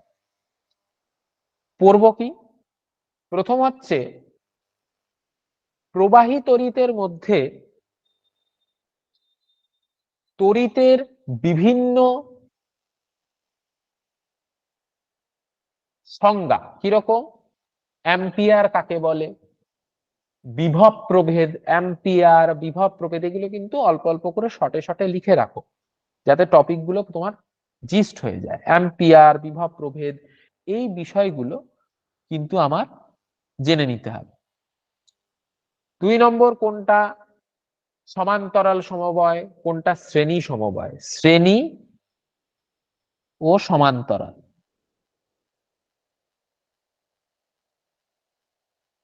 কোনটার অ্যাপ্লিকেশন, এগুলো প্রতিটা ক্ষেত্রে অ্যাপ্লিকেশন করবো এবং সংজ্ঞা পড়বো, যাতে কোনো উদাহরণ দিলে তুমি ইজিলি ক্যাচ করতে পারো যে হ্যাঁ এটাই আছে। গেল। চৌম্বকত্বের ক্ষেত্রে তড়িৎ চৌম্বকত্ব কিন্তু খুব গুরুত্বপূর্ণ। তড়িৎ চৌম্বকত্ব গুরুত্বপূর্ণ। এই পোর্শনটা আমরা ফিজিক্সের ক্ষেত্রে কিন্তু মোটামুটি ভাবে একটা বেসিক জায়গা কিন্তু তৈরি করে ফেললাম। তাহলে তোমরা আমাকে আগে বলো, কটা চ্যাপ্টার তোমরা লিখলে টোটাল? যে কোনো একজন বলো কটা? 5টা। এই 5টা চ্যাপ্টার কিন্তু তোমাকে যদি রেডি করে ফেলতে পারো, তাহলে কিন্তু ফিজিক্সের ক্ষেত্রে 70 to 80%, 80-র বেশি কোশ্চেন তুমি কিন্তু পরীক্ষায় পাবে। তুমি দেখবে এই যে 5টা চ্যাপ্টার বললাম, আলো, শব্দ, তড়িৎ, একক, কার্যক্ষমতা, শক্তি এবং নিউটনের যে সূত্র, এটার ওপরই কিন্তু তোমাকে পরীক্ষায় কোশ্চেন এসছে এবং আগামী দিনেও দেবে। তাই এই জায়গাটা নিয়ে কিন্তু আর আশা করি সাজেশন হিসাবে তোমাদের চিন্তা নেই। এবার আমাকে বলো, কারোর কোনো ডাউট আছে এই যেটুকুনি বললাম এই জায়গাটা নিয়ে, বা কোনো কোশ্চেন? স্যার আলোর থেকে একটা কোশ্চেন একটা বলেছিলেন রামধনু, তারপরে শুনতে পেলাম। আচ্ছা, রামধনুর পরে যেটা বলেছি বর্ণ, কোনটা প্রাথমিক বর্ণ, কোনটা মানে আমাদের সেকেন্ডারি কালার, মানে গৌণ বর্ণ হিসাবে আমরা চিহ্নিত করতে পারি, এই বিষয়টা। এবার তোমাদের আমি সায়েন্সের পোর্শনের এই ফিজিক্সের জায়গাটা আমি আজকে বোঝালাম। 2 নম্বর, যারা তোমরা আর্টসের স্টুডেন্ট আছো, ধরো সায়েন্সের পোর্শন নেই, কেমিস্ট্রি এবং বায়োলজি, এই যে চ্যাপ্টার, এখানে আমি 2-3টে চ্যাপ্টারের কথা আমি বলে দেবো। প্রথমে কেমিস্ট্রির কিছু চ্যাপ্টারের নাম লিখে ফেলো, যেটা এখানে 5টা লিখেছো, ঠিক সেম ভাবে কেমিস্ট্রির 2-3টে চ্যাপ্টারের কথা আমি বলে দিচ্ছি, লিখে নাও। 1 নাম্বার যেটা আমাকে বুঝতে হবে, 2টো পার্টে আমরা ভেঙে নেব বেসিক বেসিক ভাবে। ফার্স্ট যেটা আমাদের পড়তে হবে, গ্যাস ও গ্যাসের ধর্ম কেমিস্ট্রিতে, যেখানে চার্লসের সূত্র, বয়েলের সূত্রের অ্যাপ্লিকেশন কিন্তু গুরুত্বপূর্ণ। মানে তার অ্যাপ্লিকেশন, চার্লস ও বয়েলের সূত্র, কিভাবে চার্লসের সূত্রের অ্যাপ্লিকেশন হচ্ছে, কিভাবে বয়েলের সূত্রের অ্যাপ্লিকেশন হচ্ছে, এটা। 2 নাম্বার যেটা আসবে সেটা হচ্ছে পর্যায় সারণী। 2 নম্বর হচ্ছে পর্যায় সারণী। মাথায় রাখবে, এই টোটাল যে কেমিস্ট্রি সাবজেক্টটা, এই সাবজেক্টটার 90% দাঁড়িয়ে থাকে এই চ্যাপ্টারটার উপর। যার এই চ্যাপ্টারটা টোটালি রেডি হয়ে যায়, তার কোনো মৌল সম্পর্কে বা যৌগ সম্পর্কে কোনো রকম কনফিউশন থাকে না। কারণ এই চ্যাপ্টারটা একটা common chapter of all chapter. মানে কিরকম, কখন তোমার জারণ হবে, কেন জারণ হবে, কখনো বিজারণ হবে, কোনটা জারক পদার্থ, কোনটা অজারক পদার্থ বা বিজারক পদার্থ হিসেবে আমরা জানবো, এই বিষয়গুলোর কনসেপ্টটা তুমি পাবে হচ্ছে পর্যায় সারণী। কেমন, উদাহরণ আমি দিয়ে দিই, তাহলে জিনিসগুলো বুঝতে তোমরা কি পড়বে কিভাবে। ধরো আমরা একটা টেবিল, পর্যায় সারণী মানে হচ্ছে একটা টেবিল। যারা একদমই জানো না তাদের আমি বলে দিচ্ছি, একটা টেবিল। এই টেবিলে প্রথমে হাইড্রোজেন থেকে মৌল শুরু হচ্ছে, তারপরে পরপর পরপর মৌল যাচ্ছে। 2 নম্বর, এই টেবিলের একদম শেষ প্রান্তে কিছু মৌল থাকে যাদের আমরা বলি হচ্ছে নিষ্ক্রিয় গ্যাস বা নোবেল গ্যাস। নিষ্ক্রিয় কেন? তারা কোনো রাসায়নিক বিক্রিয়ায় অংশগ্রহণ করে না। কারণ এই যা যা কোশ্চেন গুলো বলছি, প্রতিটা কোশ্চেন গুলো কিন্তু তুমি পরীক্ষা পাবে। কিরকম, আমি একটা উদাহরণ দিয়ে বলে দিই। এমসিকিউ বলবে নিম্নলিখিত কোন নিষ্ক্রিয় গ্যাসটি একটি তেজস্ক্রিয় পদার্থ হিসেবে কাজ করে? Answer radon. এই যে কোশ্চেনটা করলাম, তুমি কোথা থেকে এই কোশ্চেনটা পাবে? পাবে এই চ্যাপ্টারের, এই পর্যায় সারণী চ্যাপ্টারটাকে মধ্যে এই কোশ্চেনটা তুমি কিন্তু ইনক্লুডেড হয়ে আছে। কিন্তু অনেক ক্ষেত্রে দেখা যায় জেনারেল স্টাডিজের যে বইগুলো থাকে বা আদার যে বইগুলো থাকে, একটা স্ট্যাটিক পোর্শন হিসেবে কিন্তু এটাকে কভার আপ করে। 2, আমরা অনেক সময় দেখেছি যে কোন মৌলের আয়ন যখন উৎপন্ন হয়, যারা একটু মনে করার চেষ্টা করবে দেখবে একটা প্লাস দিয়ে বোঝায়, একটা মাইনাস দিয়ে বোঝায়। কিরকম? ধরো আমি বললাম সোডিয়াম, সোডিয়ামের চিহ্ন কি? Na। এবার তোমাকে একটা কাজ যেটা কষ্ট করে করতে হবে, এই টেবিলটা যখন আমি নোট আকারে তোমাদের দেবো, সেই টেবিলের 1 থেকে 20 নাম্বার পর্যন্ত মৌলকে তোমাকে মুখস্থ রাখতে হবে। এই 1 থেকে 20 নাম্বারটা কি? তার হচ্ছে অ্যাটমিক নাম্বার।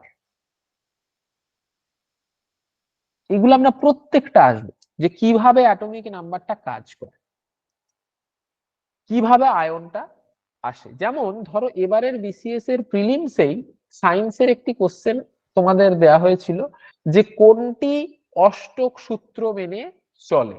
যারা নন সায়েন্স ব্যাকগ্রাউন্ড বা যাদের কনসেপ্ট নেই এই বিষয়গুলো দেখে, তার ডেফিনেটলি মনে হবে যে ভীষণ হার্ড কোশ্চেন হয়েছে। কিন্তু তুমি যখন পিরিয়ডিক টেবিলটা পড়বে, যে অষ্টক সূত্রটা কি বা কেন এই বিষয়টা হচ্ছে, এই প্রত্যেকটা বিষয় সম্পর্কে তোমার কিন্তু একটা আইডিয়া তৈরি হবে। তাই জন্য পর্যায় সারণীটা কিন্তু খুব গুরুত্বপূর্ণ। তাই আমি কিন্তু পর্যায় সারণী যখন কেমিস্ট্রি স্টার্ট করব, ফার্স্ট চ্যাপ্টার যেটা স্টার্ট করবো কিন্তু পর্যায় সারণী গেল। 3 নাম্বার যেটা পড়বে সেটা হচ্ছে ধাতু ও অধাতু। এটাও পর্যায় সারণীর সঙ্গেই রিলেটেড, কিন্তু এখান থেকে পার্টিকুলার প্রচুর কোশ্চেন আসে। ধাতুর কনসেপ্ট কি, কোনগুলোকে আমি ধাতু বলবো, কোনগুলোকে অধাতু বলবো। আমি উদাহরণ সমেত আমি একটা জিনিস বলি, এই ধাতু অধাতুর যে চ্যাপ্টার, সেই চ্যাপ্টার থেকে তোমাকে কি ধরনের কোশ্চেন তুমি সম্মুখীন হবে। যেমন আমি একটা পর্যায় সারণীতে উদাহরণ দিয়ে দিলাম, এমসিকিউ। এখানে যখন আমি এমসিকিউ পড়বো, উদাহরণ দিয়ে তোমাকে বলি, যে বলল যে এমন একটি অধাতুর উদাহরণ দাও যেটি তাপ ও তড়িতের সুপরিবাহী। Graphite sir. উদাহরণ, একদম ভেরি গুড, গ্রাফাইট। তাহলে আমরা কেন এই গ্রাফাইটকে, ধরো তুমি জানো তাই অ্যান্সারটা দিতে পারলে, যে জানে না তাকেও তো অ্যান্সারটা দেওয়াতে হবে। তাহলে সে কি করে বুঝবে গ্রাফাইটটাই যে তড়িতের সুপরিবাহী? কেন তাপ ও তড়িতের? এই যে কনসেপ্ট ওয়াই, কেন, এই বিষয়টা সম্পর্কেই আমরা কিন্তু ক্লাসে ডিসকাস করব। উদাহরণ হিসাবে আমি বললাম কোশ্চেন কি আসতে পারে। আর একটা করতে পারে যে নিম্নলিখিত কোন ধাতুগুলি এদের মধ্যে সব থেকে তড়িৎ পরিবহনে উৎকৃষ্ট, মানে সব থেকে ইজিলি তড়িৎ পরিবহন করতে পারে কোন ধাতু। অপশন তোমাকে দিল সোনা, লোহা, রূপো, অ্যালুমিনিয়াম। সোনা হবে স্যার। আর কেউ? সোনা। Sir aluminium. না, অ্যালুমিনিয়াম। রূপো। একদম অ্যান্সার কিন্তু রূপো। এই যে তোমাকে আমি দেখো এখানেই অলরেডি সবাই কিন্তু ডিফারেন্ট ডিফারেন্ট অ্যান্সার দিতে শুরু করেছে। কেউ বলছে অ্যালুমিনিয়াম হতে পারে স্যার, কেউ বলছে গোল্ড হতে পারে, কেউ বলছে স্যার রূপো মনে হচ্ছে। এই যে কনফিউশনটা হচ্ছে না, এই কনফিউশনটা হচ্ছে কারণ কি, তুমি ডেফিনেটলি জানো না হোয়াই রূপো এটা কেন তড়িৎ পরিবহন করছে। আমরা ক্লাসের মধ্যে এই বিষয়টা, তোমাদের খামতিগুলো যে জায়গায়, সেটা নিয়ে কিন্তু আমি ডিসকাস করব। তাহলে ধাতু এবং অধাতু থেকে বেসিক জায়গাটা আমি বুঝলাম। ধাতু অধাতুর মধ্যে একটা সাব জায়গা আমি বলে দিচ্ছি, তোমরা লিখে নাও সাব চ্যাপ্টার হিসাবে। আকরিক, ভালো করে বুঝবে, আকরিক, যেটা তোমার ভূগোল এবং ইন্ডাস্ট্রিয়াল কেমিস্ট্রি দুটোর ক্ষেত্রে ইম্পর্টেন্ট। কোন ধাতুর কি আকরিক, কোথা থেকে কি পাওয়া যায়, হ্যাঁ, এইটা কিন্তু খুব গুরুত্বপূর্ণ। আকরিকের লিস্ট আমি তোমাদের কিন্তু দেব, এটা কিন্তু মাথায় রাখবে। 2 নাম্বার, এই যে চ্যাপ্টারটাই, এই চ্যাপ্টারটার আর একটা সাব অংশ হচ্ছে যে বিভিন্ন, লিখে রাখো, বিভিন্ন রাসায়নিক যৌগ ও তার ব্যবহার কিরকম, আমি উদাহরণ দিয়ে দেবো। উদাহরণগুলো দরকার হলে লিখে নিতে পারো। যেমন ধরো তোমাকে বলল যে নিম্নলিখিত কোনটি HNO3 মানে নাইট্রিক অ্যাসিড প্রস্তুতিতে ব্যবহৃত হয়। নাইট্রিক অ্যাসিড প্রস্তুতিতে ব্যবহৃত হয়। অপশন তোমাকে আমি দিচ্ছি, NaOH, KOH, NaNO3 না CuSO4। কেউ বলতে পারবে? NaNO3। একদম, ভেরি গুড, NaNO3। দেখো একটা জিনিস, আমি এই যে কোশ্চেনটা, ও দেখো কেউ অ্যান্সার দিল না, একজন হয়তো, একজন বা দুজন হয়তো অ্যান্সারটা জানে, আমি ধরে নিলাম যে কজন আছে। কেন? দেখো HNO3 ভালো করে বুঝবে। আর আমি এখানে দিয়েছি NaNO3, মানে এটার নাম হচ্ছে সোডিয়াম নাইট্রেট, যেটাকে আমরা পরীক্ষায় অনেক সময় কোশ্চেন এসছে চিলি সল্ট পিটার, এটার নামই হচ্ছে চিলি সল্ট পিটার, এটাও পরীক্ষায় দেয়। কেন এটা প্রস্তুতিতে কাজে লাগে? এই যে নাইট্রো গ্রুপটা আছে, এটার সঙ্গে এটার একটা লিঙ্ক তৈরি হয়ে যায়। এই যে লিঙ্কটা তুমি কিভাবে আইডেন্টিফাই করবে যে এটা HNO3 তেই প্রস্তুতিতে কাজে লাগছে? বা তুমি ধরো, তোমাকে আমি বললাম যে চুন প্রস্তুতিতে নিম্নলিখিত কোনটা বেশি কাজে লাগে, কোনটি বেশি কাজে লাগে? অপশন তোমাকে দেওয়া হলো CaO, CaCO3, CaOH whole twice না NaOH। এই ধরো অপশন দিলাম, NaOH, বলো দেখি। Sir CaOH hold. আর কেউ? Sir CaCO3। আচ্ছা, প্রত্যেকে একটু পার্টিসিপেট করো। ভুল ঠিক আমি বলে দিচ্ছি, কেন ভুল হলো সেটাও বলে দেবো। আচ্ছা, দেখো পরীক্ষায় এই যে চুন থেকে অনেকগুলো কোশ্চেন এসছে, কিরকম পলিচুন কোনটা, পলিচুনের সংকেত কোনটা, বা এই যে ক্যালসিয়াম রিলেটেড এই বিষয়টা তোমাকে কিন্তু মাথায় রাখতে হবে, যে আমি বুঝতেই পারছি যে এটা ক্যালসিয়াম রিলেটেড বিষয়, এটা আমাকে জানতে হবে। তা আমরা যে যখন আমি এই জিনিসটা পড়ছি, ভালো করে বুঝবে। প্রথম কথা আমাকে বলেছে চুন প্রস্তুতিতে, চুনের সংকেত চাইনি, বলেছে চুন প্রস্তুতিতে। মাথায় রাখবে এখানে প্রতিটা জিনিস যেগুলো আছে, এক্সেপ্ট এটা, কারণ আমরা চুনের ক্ষেত্রে এটার কোনো ব্যবহারিক মূল্য নেই, তাই আমি এটাকে অপশনটাকে এলিমিনেট করে দিতে পারি। মোস্ট অফ দ্য স্টুডেন্ট এই কোশ্চেনটা নিয়ে যারা ক্লাসটা করছো কনফিউশন আছে, শিওর ভাবে অনেকেই অ্যান্সারটা দিলে না। কেন? প্রথমে অ্যান্সারটা আগে আমি বলে নিই, সেটার অ্যান্সার হবে হচ্ছে CaCO3। প্রথম কথা হোয়াই, এটা আগে জানতে হবে। কারণ বাকি যে দুটো আছে সেটা অক্সিজেনের কম বেশি এই বিষয়ের উপর তৈরি করে হাইড্রোক্সাইড তৈরি হতে পারে, পলিচুন তৈরি হতে পারে, কিন্তু একমাত্র এটাই আমি ডাইরেক্টলি প্রকৃতিজাত হিসাবে পেতে পারি। কেন? কারণ এই কার্বনেট আয়নটা আমি প্রকৃতিতে ইজিলি পেতে পারি, দ্যাটস ওয়াই এটা একমাত্র ন্যাচারাল হিসাবে আমি ডিনোট করতে পারি। দ্যাটস ওয়াই চুন প্রস্তুতিতে একটা প্রাকৃতিক জিনিস হিসাবে যদি আমি ব্যবহার করি CaCO3 কে আমি ব্যবহার করব, not CaO or not CaOH whole twice বা ক্যালসিয়াম হাইড্রোক্সাইড। এগুলো পরবর্তীতে প্রোডাক্ট হিসাবে তৈরি হয় চুনের, কিন্তু পার্টিকুলার চুন কেন কিভাবে প্রস্তুতি হয় এই বিষয়টা। এই যে কোশ্চেনটা বললাম, এই কোশ্চেনটা ডাউটটা ক্লিয়ার হয়েছে কারোর? অসুবিধা আছে কোনো?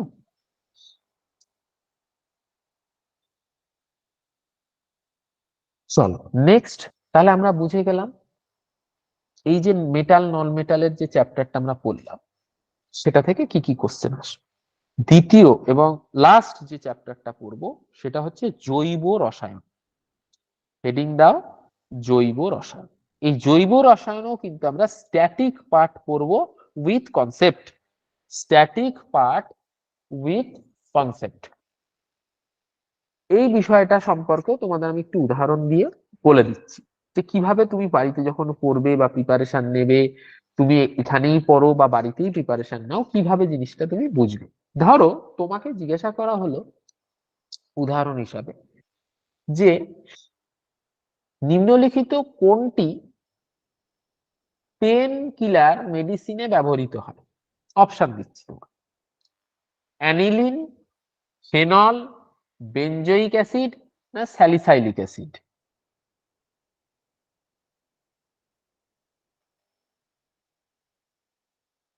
কেউ স্যার বলতে পারবে? স্যালিফাইড স্যালিসাইলিক অ্যাসিড। Salicylic acid. একদম, যাক কনসেপ্টটা অনুযায়ী যারা দুজন বললো ঠিক আছে আমি ধরে নিচ্ছি। এবার এই যে প্রত্যেকটা অপশন গুলো আমি দিলাম এগুলো কেন হলো? Why salicylic acid? প্রথম কথা হচ্ছে আমরা যখন অর্গানিক কেমিস্ট্রিতে পড়বো, অর্গানিক কেমিস্ট্রি তিনটে মৌল দিয়ে তৈরি হয়, মেনলি বেসিক। একটা হচ্ছে কার্বন, অপরটি হচ্ছে হাইড্রোজেন। এটা ছাড়া কোনো অর্গানিক মৌল যৌগ তৈরি হতে পারে না। এর পরবর্তীকালে এর সঙ্গে অক্সিজেন যুক্ত হয় অনেক সময়, তার সঙ্গে সঙ্গে নাইট্রোজেনও যুক্ত হয়, এইভাবে পরপর পরপর কিন্তু তৈরি হয়, কিন্তু বেসিক মলিকিউলস হিসাবে কার্বন এবং হাইড্রোজেন থাকতেই হবে। তাই এই চ্যাপ্টারটার আরেকটি নাম হচ্ছে হাইড্রোকার্বন। তা স্যালিসাইলিক অ্যাসিড স্যার কেন অ্যান্সার হলো? পেন কিলারের সাথে এদের কি সম্পর্ক? একটা জিনিস বুঝতে হবে যে আমি এতগুলো অ্যান্সার সত্ত্বেও কেন পেন কিলারেই আমি স্যালিসাইলিক অ্যাসিড থেকে আইডিয়া। দেখো আমি যদি প্রত্যেকটা অপশন অনুযায়ী ধরি, প্রথমে যেটা বলেছিলাম অ্যানিলিন, এই অ্যানিলিনটা এমন একটা জিনিস যেখানে অ্যামাইনো গ্রুপ, আমরা এই গ্রুপগুলো নিয়েও পড়বো, অ্যামাইনো গ্রুপ থাকে। আর যারা আর্টসের স্টুডেন্ট কিছু বুঝতে পারছো না তাদের ক্ষেত্রে এই পেনকিলারের অ্যান্সারটা সহজ হওয়ার মূল কারণ আমি বলে দিই। মাথায় রাখবে যে ক্ষেত্রে অ্যাসিডিক প্রপার্টি আছে, ভালো করে বুঝবে, যখন তুমি কোনো কম্পাউন্ডের মধ্যে অ্যাসিডিক, বিশেষ করে অর্গানিক কেমিস্ট্রির ক্ষেত্রে অ্যাসিডিক প্রপার্টি তুমি দেখতে পাবে, মাথায় রাখবে সেটা দুভাবে কাজ করতে পারে। এক, একটি বিস্ফোরক পদার্থ হিসাবে, অথবা কোনো কিছুর প্রবলেমকে সলিউশন দিতে, মানে ব্লাস্ট করাতে কাজ করতে পারে অ্যাসিডিক পদার্থ, অথবা কোনো কিছুকে নির্মূল করতে, এক কথায় নির্মূল করতে যে কোনো ধরনের অ্যাসিডিক প্রপার্টি কাজে লাগে। যেমন ধরো আমি উদাহরণ হিসাবে দিতে পারি, বেনজোইক অ্যাসিড কি কাজে লাগে? একটি খাবারকে সংরক্ষণ করতে, মানে যাতে তার উপর ব্যাকটেরিয়া, কারণ অ্যাসিড কি করে জিনিসটাকে ধ্বংস করে, কোনো জিনিসকে ধ্বংস করে, নষ্ট করে। এই যে কনসেপ্ট আমি তোমাকে দিলাম একজন আর্টসের জেনারেল স্টুডেন্ট হিসাবে, তোমার মাথায় কিন্তু এটা ঢুকে যাবে যে হ্যাঁ স্যার বলেছে অ্যাসিডিক প্রপার্টি, তা আবার অর্গানিক কেমিস্ট্রিতে, তাহলে এই বিষয়টা আমরা বুঝে গেলাম সেটা একটা ধ্বংসকারক পদার্থ হিসাবে কাজ করবে বা সংরক্ষণ পদার্থ। ধ্বংস বলতে যেমন খাদ্য প্রিজারভেটিভ, ফুড প্রিজারভেটিভ হিসাবে কাজ করছে, কাকে ধ্বংস করছে? ব্যাকটেরিয়া ভাইরাসকে ধ্বংস করছে, ছত্রাককে। স্যালিসাইলিক অ্যাসিড কেন? সেটা তোমার বডিতে কোথাও ইনফ্লেমেশন হচ্ছে, সেই ইনফ্লেমেশনটাকে সে ধ্বংস করছে, নির্মূল করছে। অ্যাসিডিক প্রপার্টি না হলে এটা সম্ভবই নয়। এই যে কনসেপ্ট, ছোট ছোট কনসেপ্ট, এই কনসেপ্টটা কিন্তু খুব জরুরি। আর একটা উদাহরণ তোমাকে দিই, এই যে কোশ্চেন থেকে কি কোশ্চেন আসতে পারে।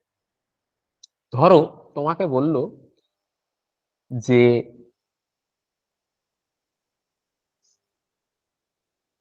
বেকিং পাউডার তৈরি করতে প্রধানত কোনটি ব্যবহৃত হয়? অপশন দিচ্ছি: citric acid, lactic acid, tartaric acid না benzoic acid? Tartaric acid. Tartaric acid. একদম। এবার দেখো এখানে তো সবকটা অ্যাসিড, তাহলে স্যার আমি বুঝবো কি করে? আপনি তো একটু আগে বললেন যে স্যার কোনো কিছু ধ্বংস করতে গেলে তৈরি হয়। মাথায় রাখবে এই প্রত্যেকটা যে অ্যাসিডের উদাহরণ দিয়েছি তার এক একটা কার্যকারিতা আছে। আমি একটা একটা করে আসি। প্রথমে আসি সাইট্রিক অ্যাসিড। এই সাইট্রিক অ্যাসিড কোথায় পাওয়া যায়? সিট্রাস নামক যে কোনো fruit like lemons, orange etc, যেগুলো আমরা ভিটামিন সি হিসাবে জানি, বায়োলজির একটা পার্ট, এবং as well as organic chemistry. Lactic acid খুব কমন দুধে পাওয়া যায়। তাহলে দুটো অপশন তুমি এলিমিনেট করে দিলে ইজিলি। থার্ড এন্ড ফোর্থ অপশনে আমি দিয়েছি একটা বেনজোইক অ্যাসিড, একটা টার্টারিক অ্যাসিড। তুমি জানো যে ফুড প্রিজারভেটিভ হিসাবে বেনজোইক অ্যাসিডকে ইউজ করা যায়। তাহলে তুমি ইউজেজ গুলো কিন্তু পরপর পরপর মাথায় রাখছো। বাকি পড়ে থাকলো কি? Tartaric acid. হয়তো তুমি জানো না, তাও তুমি অটোমেটিক্যালি অপশন এলিমিনেটের মাধ্যমে কিন্তু অ্যান্সারটা করে দিয়ে আসতে পারবে। ইট ইজ অলসো একটা পরীক্ষার টেকনিক। এই বিষয়গুলো কিন্তু জানাটা খুব জরুরি। আচ্ছা স্যার, স্যার হ্যাঁ বলো। স্যার বলছি এইটা কি অ্যাসিটিক অ্যাসিডও থাকতে পারে স্যার? দেখো অ্যাসিটিক অ্যাসিড এবং টার্টারিক অ্যাসিড দুটো যদি তোমার থাকে তাহলে কিন্তু অ্যান্সার কিন্তু টার্টারিক অ্যাসিড হওয়ার চান্সেস খুব বেশি। কেন? কারণ তার মূল কারণ হচ্ছে এই টার্টারিক অ্যাসিডে যে টার্মিড যে বা গ্রেপস, এই যে কেমিক্যালসটা থাকে অ্যাসিডিক প্রপার্টিটা, সেটা এই বেকিং ইন্ডাস্ট্রিতে স্বাদ মানে তার যে টেস্ট প্রডিউসিং এ অনেক বেশি উপকারী হয়। যদি টার্টারিক অ্যাসিড না থাকে তাহলে তুমি অ্যাসিটিক অ্যাসিড করতে পারো, কিন্তু দুটোই যদি থাকে ডেফিনেটলি টার্টারিক অ্যাসিড হবে। বোঝা গেছে? হ্যাঁ স্যার। আচ্ছা, এবার চলে আসি এই চ্যাপ্টারের মধ্যে নেক্সট যে সাবচ্যাপ্টার ইন্ডাস্ট্রিয়াল কেমিস্ট্রি। হেডিং দাও ইন্ডাস্ট্রিয়াল কেমিস্ট্রি। কি পড়বো ইন্ডাস্ট্রিয়াল কেমিস্ট্রিতে? এই ইন্ডাস্ট্রিয়াল কেমিস্ট্রি এর সঙ্গে অনেক কিছু কিন্তু যুক্ত আছে। কিরকম? যেমন ধরো পেট্রো রসায়ন শিল্প ভূগোলে পড়েছি আমরা, আবার কেমিস্ট্রিতেও পড়ি। পেট্রোলের, ডিজেল, গ্যাসোলিন কি কি পদ্ধতিতে তৈরি হয়? 2, স্পিরিট, অ্যালকোহল, পাওয়ার অ্যালকোহল, এই বিষয়গুলো কিভাবে প্রস্তুত হয় ইন্ডাস্ট্রিতে। আবার রিপিট করছি, স্পিরিট, অ্যালকোহল, এই বিষয়গুলো কিভাবে প্রস্তুত হয় এটা। 2 নম্বর প্লাস্টিক ইন্ডাস্ট্রির ব্যবহার এবং সোপ ও ডিটারজেন্ট। নেক্সট যেটা বিস্ফোরক পদার্থ, যেমন উদাহরণ সমেত আমি বলে দিই টিএনটি, টিএনজি, আরডিএক্স, এই যে জিনিসগুলো আছে এগুলো কিভাবে প্রস্তুত হয়, তার জন্য কি কেমিক্যাল কম্পোজিশন লাগে, কোনটাকে আমরা প্লাস্টিক এক্সপ্লোরার বলবো, কিভাবে করব, এই বিষয়গুলো আমরা কিন্তু শর্টে জানবো। কাকে আমরা নোবেলস অয়েল বলবো?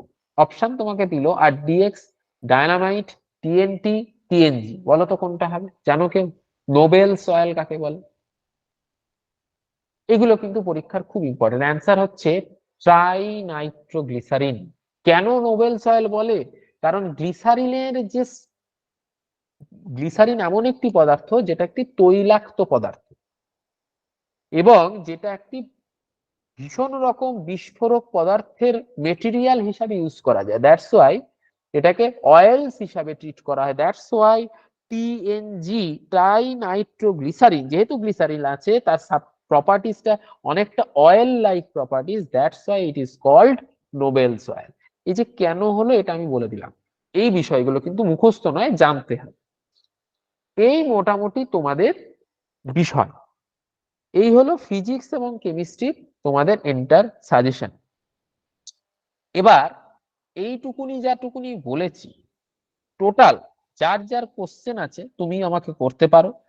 ক্লাসের প্রায় আমরা একটা মধ্য পর্যায়ে পৌঁছেছি। আমি এবার আর্টস এর কিছু নোটস তোমাদের স্যাম্পল দেখাবো যে আর্টস এর পোর্শনটা কিভাবে পড়বে, ততক্ষণ তোমরা আমাকে কোশ্চেন করতে পারো। স্যার এই শেষের পার্টটা একটু রিপিট করবেন একটু? আচ্ছা, একটু শেষের শুনতে পার্টটা আমি দিতে হবে। রিপিট করে দিচ্ছি। সেটা হচ্ছে যে পয়েন্টগুলো বিস্ফোরক শুধু। পদার্থ, বিস্ফোরক পদার্থ কি কি পড়বো? RDX, TNG, TNT, dynamite.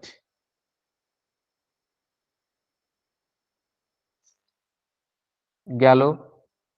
আচ্ছা, প্লাস্টিক ইন্ডাস্ট্রিটা পড়বে,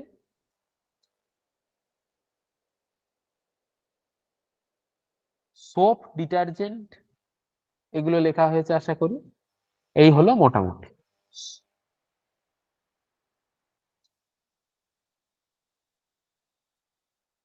আর কারো কোনো কোশ্চেন আছে?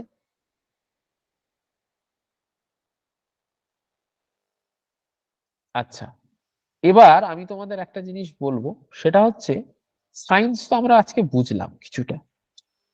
আর্টস এর ক্ষেত্রে সব থেকে বেশি প্রায়োরিটি যদি আমরা কিছু দিই, সেটাকে দেবো হচ্ছে স্ট্যাটিক জিকে এবং কারেন্ট অ্যাফেয়ার্স। আমরা যখন প্রিভিয়াস ইয়ারের টোটাল প্রতিটা কোশ্চেন, মানে 80টা কোশ্চেন আছে দুটো শিফটে, আমি ওই 80টা কোশ্চেনের অ্যান্সার শুধু নয়, তার এক্সপ্লেনেশন সমেত তোমাদের একটা নোট দেব। ওই নোটটা পড়ে তোমার প্রিভিয়াস ইয়ার সম্পর্কে একটা কনসেপ্ট তৈরি হবে। কিন্তু প্রিভিয়াস ইয়ারের কোশ্চেন কি এসেছে, যে স্যার ইতিহাস থেকে 5টা কোশ্চেন এসছে, সায়েন্স থেকে একটা কোশ্চেন এসছে, এই প্যাটার্নটাকে কিন্তু খবরদার ফলো করবে না। কারণ প্যাটার্ন কিন্তু পরিবর্তনশীল, সাবজেক্ট কিন্তু পরিবর্তনশীল নয়। মাথায় রাখবে, science, static GK as well as current affairs, এই তিনটে পোর্শন, এই 40 নম্বরের মধ্যে অ্যারাউন্ড 25 মার্কস কিন্তু বিলং করবে। বাকি 15 মার্কস ইতিহাস, ভূগোল, পলিটি, ইকোনমি থেকে বিলং করবে। প্রিভিয়াস ইয়ারকে যদি তুমি লক্ষ্য রেখে এগো, দেখতে পাবে যে সব সময় স্ট্যাটিক জিকে এর উপর ওরা গুরুত্ব দিয়েছে। স্ট্যাটিক জিকে বলতে কি রকম, যে কোনো জায়গাকার কোনো নৃত্য, কোনো জায়গাকার কোনো মন্দিরের রীতি, কে কোন খেলার সাথে যুক্ত, কোন খেলার সাথে কি শব্দ আছে, বা দেখা যাচ্ছে কতগুলি ইউনেস্কো ওয়ার্ল্ড হেরিটেজ সাইটের বললো, কবে দার্জিলিং ঘুম রেলওয়ে স্টেশনের মর্যাদা পেয়েছে ওয়ার্ল্ড হেরিটেজ সাইট, দার্জিলিং এই সুন্দরবন কবে বায়োস্ফিয়ার রিজার্ভ হয়েছে, এই যে কোশ্চেন গুলো, this is called static GK question. আমি তোমাদের কিছু স্যাম্পল নোট হিসাবে দেখাবো আর্টস এর হিসাবে, যে কিরকম কিরকম পড়াটা আমরা পড়ি, এই বিষয়টা কিন্তু একটু দেখতে হবে। এবং এখানেও আমরা কিছু বেসিক স্ট্র্যাটেজি ফলো করব, যেটা পরবর্তীকালে আমরা ক্লাসে দেখাবো। যারা আমার ক্লাস কখনো করনি তারা এই বিষয়টা সম্পর্কে বুঝবে। এবং লাস্টে আমি সাবজেক্ট নিয়ে, মানে আমাদের ক্লার্কের লাস্ট কয়েকটা স্ট্র্যাটেজি সম্পর্কে, পরীক্ষার হলে কিভাবে ম্যানেজমেন্ট করতে হবে, যেমন ওএমআর ফিল আপ, 2 নম্বর হচ্ছে কিভাবে কোশ্চেনকে ট্যাকেল করা, এই বিষয়গুলো সম্পর্কে আমরা একটু 5 থেকে 7 মিনিটের একটা টেকনিক্যাল পার্ট নিয়ে আলোচনা করব। এই জিনিসটা হয়ে যাবে। দেখো, আমি ফার্স্টেই যেটা স্টার্ট করেছি মুঘল দিয়ে। কেন করলাম? মাথায় রাখবে, মেডিভাল ইন্ডিয়া মানে হচ্ছে মধ্য ভারতের ইতিহাস যখন পড়বে, তুমি ডেফিনেটলি শিওর জেনে রাখো দুটো পোর্শন, এক হচ্ছে সুলতানি এবং মুঘল, এইটুকুনি পড়ে যাও। মানে 1206 থেকে আপ টু 1707, 1206 থেকে 1707, এই পোর্শনে সাজেস্টিভ পোর্শন পড়ে ফেললে তোমার কমপ্লিট হবে। দেখো, আমি প্রতিটা ক্ষেত্রে যেগুলো করাই, এখানে দেখতে পাচ্ছ বোল্ড আন্ডারলাইন করা আছে, মানে এই পোর্শন গুলো থেকে কোশ্চেন আসবে, ডেফিনেটলি এসছে এবং আবারও আসবে। তাই এই বোল্ড আন্ডারলাইন গুলো তোমাকে কিন্তু গুরুত্ব সহযোগে পড়তে হবে। যখন আমি পড়াই ক্লাসে, তখন কোশ্চেন গুলো আমি নোট গুলো দাগিয়ে দিই। দেখো, আমি আগে প্রিভিয়াসলি পড়িয়েছি, এই হচ্ছে তার স্ট্র্যাটেজি, তার স্ট্রাকচার আছে। এই যে যেগুলো আমি মার্ক করে দেব, সেইগুলো তোমাদের আমি পাঠিয়ে দেব। তোমরা যখন নোটটা প্রিন্ট আউট করবে, তারপর আমার মার্ক অনুযায়ী যেগুলো লেখা থাকবে সেগুলো পাশে এক্সট্রা নোটস হিসাবে লিখে রাখবে। এইটা হচ্ছে মুঘলের নোট। আচ্ছা, আমি একটা করে স্যাম্পল দেখাচ্ছি, তাহলে বুঝতে পারবে। দেখো, দিল্লি সুলতানেটাও চলে আসি। কিভাবে আমরা পড়বো? দেখো এখানে বোল্ড আন্ডারলাইন করা আছে, তুমি বোল্ড আন্ডারলাইন গুলো চোখ বুজে পড়ে যাবে, তোমার কোশ্চেন আসবেই এখান থেকে। এই বিষয়গুলো কিন্তু মাথায় রাখবে। তাছাড়া ম্যাপ বেস কিছু স্টাডি এবং এই যে স্ট্রাকচারটা দেখছো আলাউদ্দিন খলজি সম্পর্কে দেওয়া আছে, এই যে জিনিসটা এটা কি দেওয়া আছে, যে এতক্ষণ তুমি দেখালে একটা নোট পড়লে, পরীক্ষার আগে তো তোমার পক্ষে পুরো নোটটা পড়া নাও সম্ভব হতে পারে পরীক্ষার আগের দিন, তুমি জাস্ট এই ছকটা দেখে গেলে ওই ওপরের বাংলা লেখাটা পুরোটার জিস্ট করা আছে ইংরাজি লেখাটার মধ্যে গেল। 2 নম্বর, লোকেশন বেস হিস্ট্রি পড়ার ক্ষেত্রে ম্যাপ ভীষণ উপযুক্ত। কোথায় কি ম্যাপ আছে, কেন আমি এই জায়গায় দৌলতাবাদ, দিল্লি থেকে দৌলতাবাদ কেন রাজধানী স্থানান্তর করা হয়েছিল, এই বিষয়গুলো তোমাকে ভিজুয়ালাইজ ফরম্যাটে পড়তে হবে, not as a theoretical format. কারণ আর্টস যখন পড়বে ভিজুয়ালাইজ ফরম্যাটে পড়তে হবে। আমি চলে আসব তোমাদের ভূগোলের কিছু নোট, তোমাকে দেখাচ্ছি ইন্ডিয়ান জিওগ্রাফির কিছু নোট। ধরো তোমাকে আমি বললাম যে জিওগ্রাফিক্যাল আইডেন্টিফিকেশন হিসাবে পড়বে, মানে ভারতের ভূপ্রকৃতি। মাথায় রাখবে ভূগোল যখন পড়বো না, দুটো চ্যাপ্টার ভালো করে পড়ো, দুটো, খুব কনফিডেন্টলি কথাটা বলছি, কি, এক ভূপ্রকৃতি এবং নদ নদী। এই দুটো চ্যাপ্টারকে কমপ্লিট করলে তুমি দেখবে অনেক কোশ্চেনের আনসার হবে। কেন? উদাহরণ দিই, তোমাকে বললো যে কানহা ন্যাশনাল পার্ক কোথায় অবস্থিত, তুমি বললে স্যার এটা তো ন্যাশনাল পার্কের চ্যাপ্টার, তোমার বইতে দেওয়া আছে, but it is a part of physiography, Indian ফিজিওগ্রাফির পার্ট। 2 নম্বর, তোমাকে বলা হলো যে বাগিচা ফসল বা আমরা যখন চা দেখি, চা কোন ধরনের মাটিতে ভালো হয়, এই যে বিষয় মৃত্তিকা, সয়েল, এটাও ফিজিওগ্রাফি। হিমালয়ান ফুটহিলস এর যে পোর্শনটা, কেন হিমালয়ান ফুটহিলস এর চাটা ভালো হয় অন্য জায়গায় হয় না, এই যে বিষয়টা, কেন আমরা দেখি শ্বাসমূল, সুন্দরী গরান যে ওই ধরনের যে গাছগুলো আছে সেখানে শ্বাসমূল কেন দেখা যায়, আমরা জানি অক্সিজেনের অভাবে উল্টো দিকে আসে, কিন্তু কেন অক্সিজেনের অভাবটা হলো ওই পার্টিকুলার জায়গায়, তার ফিজিওগ্রাফিক স্ট্রাকচারটা কেন কি হলো, এই বিষয়টা এই চ্যাপ্টারের সঙ্গে কিন্তু জড়িত। নোটটা কিভাবে সাজানো হয়েছে, হিমালয়ের ক্ষেত্রে একটা জিনিস বুঝবে, আমরা কিন্তু পার্ট বাই পার্ট ম্যাপে যাব। যেমন ধরো দৈর্ঘ্য বরাবর ম্যাপ গেল, 2 প্রস্থ বরাবর ম্যাপ, 3 প্রত্যেকটা পাস যেগুলো আছে সেগুলো, তার কনসেপ্ট, মধ্য ভারতের কি কি পর্বত শৃঙ্গ আছে সেটা সম্পর্কে, দক্ষিণ ভারতের কি কি আছে এই পোর্শনটা সম্পর্কে, অ্যাজ ওয়েল অ্যাজ দক্ষিণ ভারতে কি কি গ্যাপ গুলো আছে বা কি পাস আছে সেগুলো, এবং লাস্টলি আমরা দেখবো আন্দামান নিকোবর এবং লাক্ষাদ্বীপের ম্যাপ। তার মানে কি হলো, আমি সেগমেন্ট অনুযায়ী পড়লাম, মানে টপিক অনুযায়ী পড়লাম, টপিক অনুযায়ী ম্যাপ অ্যানালাইসিস করলাম, যাতে আমার মাথায় পুরো জিনিসটা, কনসেপ্টটা ক্লিয়ার হয়ে গেল। এটা হলো ভূগোলের ক্ষেত্রে আমি একটা স্যাম্পল হিসাবে দেখালাম। তাহলে ভূগোলের ক্ষেত্রে দুটো চ্যাপ্টারকে অতীব গুরুত্ব দিয়ে পড়বে, বাকি পোর্শন যেটা 30% থাকে, আমি 70% কভার আপ হয়ে যাবে, 30% যেটা থাকবে ওগুলো স্ট্যাটিক পোর্শন হিসাবে কভার আপ হবে। যেমন ধরো পশ্চিমবঙ্গের ভূগোল, আমরা ওইটা হয়তো খুব বেশি হলে 3 থেকে 4 পাতার একটা নোট থাকবে, যেখানে টোটাল পোর্শনটা ইন্ডাস্ট্রি কি, নদ-নদী কি, ভূপ্রকৃতি কি, কোন জায়গার উল্লেখযোগ্য বৈশিষ্ট্য কি আছে, কোন পশ্চিমবঙ্গের কি উপজাতি বিখ্যাত আছে, এই বিষয়টা একটা নোটের মধ্যে কভার আপ করবো, নট চ্যাপ্টার ওয়াইজ। দরকার নেই, বিরাট কিছু কোশ্চেন ওখান থেকে আসবে না। গেল, চলে আসি পলিটি পোর্শন। দেখো ইন্ডিয়ান কনস্টিটিউশনে আমি মনে করি 3টে চ্যাপ্টার খুব গুরুত্বপূর্ণ, যেখান থেকে কোশ্চেন তোমাকে দেবে। 1 মৌলিক অধিকার, 2 নির্দেশমূলক নীতি, যেটাকে ডিপিএসপি বলি, নির্দেশমূলক নীতি, এবং 4 পার্লামেন্ট। দেখো কিভাবে নোটগুলো আমরা সাজাবো, এইটা হচ্ছে ফান্ডামেন্টাল রাইটস এর নোট। এই যে ফান্ডামেন্টাল রাইটস এ আমরা যে ধারাগুলো দেখছি, মোস্ট অফ দ্য স্টুডেন্টদের ধারা মনে রাখতে প্রচন্ড প্রবলেম হয়। এই বিষয়টা কিন্তু মাথায় রাখতে হবে যে ধারাকে আমি কিভাবে মনে রাখবো, তার টেকনিক আমি তোমাদের শেখাবো। তাহলে 3টে চ্যাপ্টার হয়ে গেল। দেখো আমি যদি পার্লামেন্ট পড়ি, ধরো ইউনিয়ন এক্সিকিউটিভ মানে পার্লামেন্টের চ্যাপ্টার, এই চ্যাপ্টারের টোটাল অংশটা সেখানে প্রধানমন্ত্রী কমপ্লিট হবে, রাষ্ট্রপতি সমস্ত কিছু কমপ্লিট হয়ে যাবে। গেল এই যে তিনটে চ্যাপ্টার, এটা পার্লামেন্টের ক্ষেত্রে। এবং লাস্টলি যেটা পড়াবো সেটা হচ্ছে ইকোনমি। ইন্ডিয়ান ইকোনমির ক্ষেত্রে আমরা ফার্স্টে দুটো জিনিসের উপর গুরুত্ব দেব।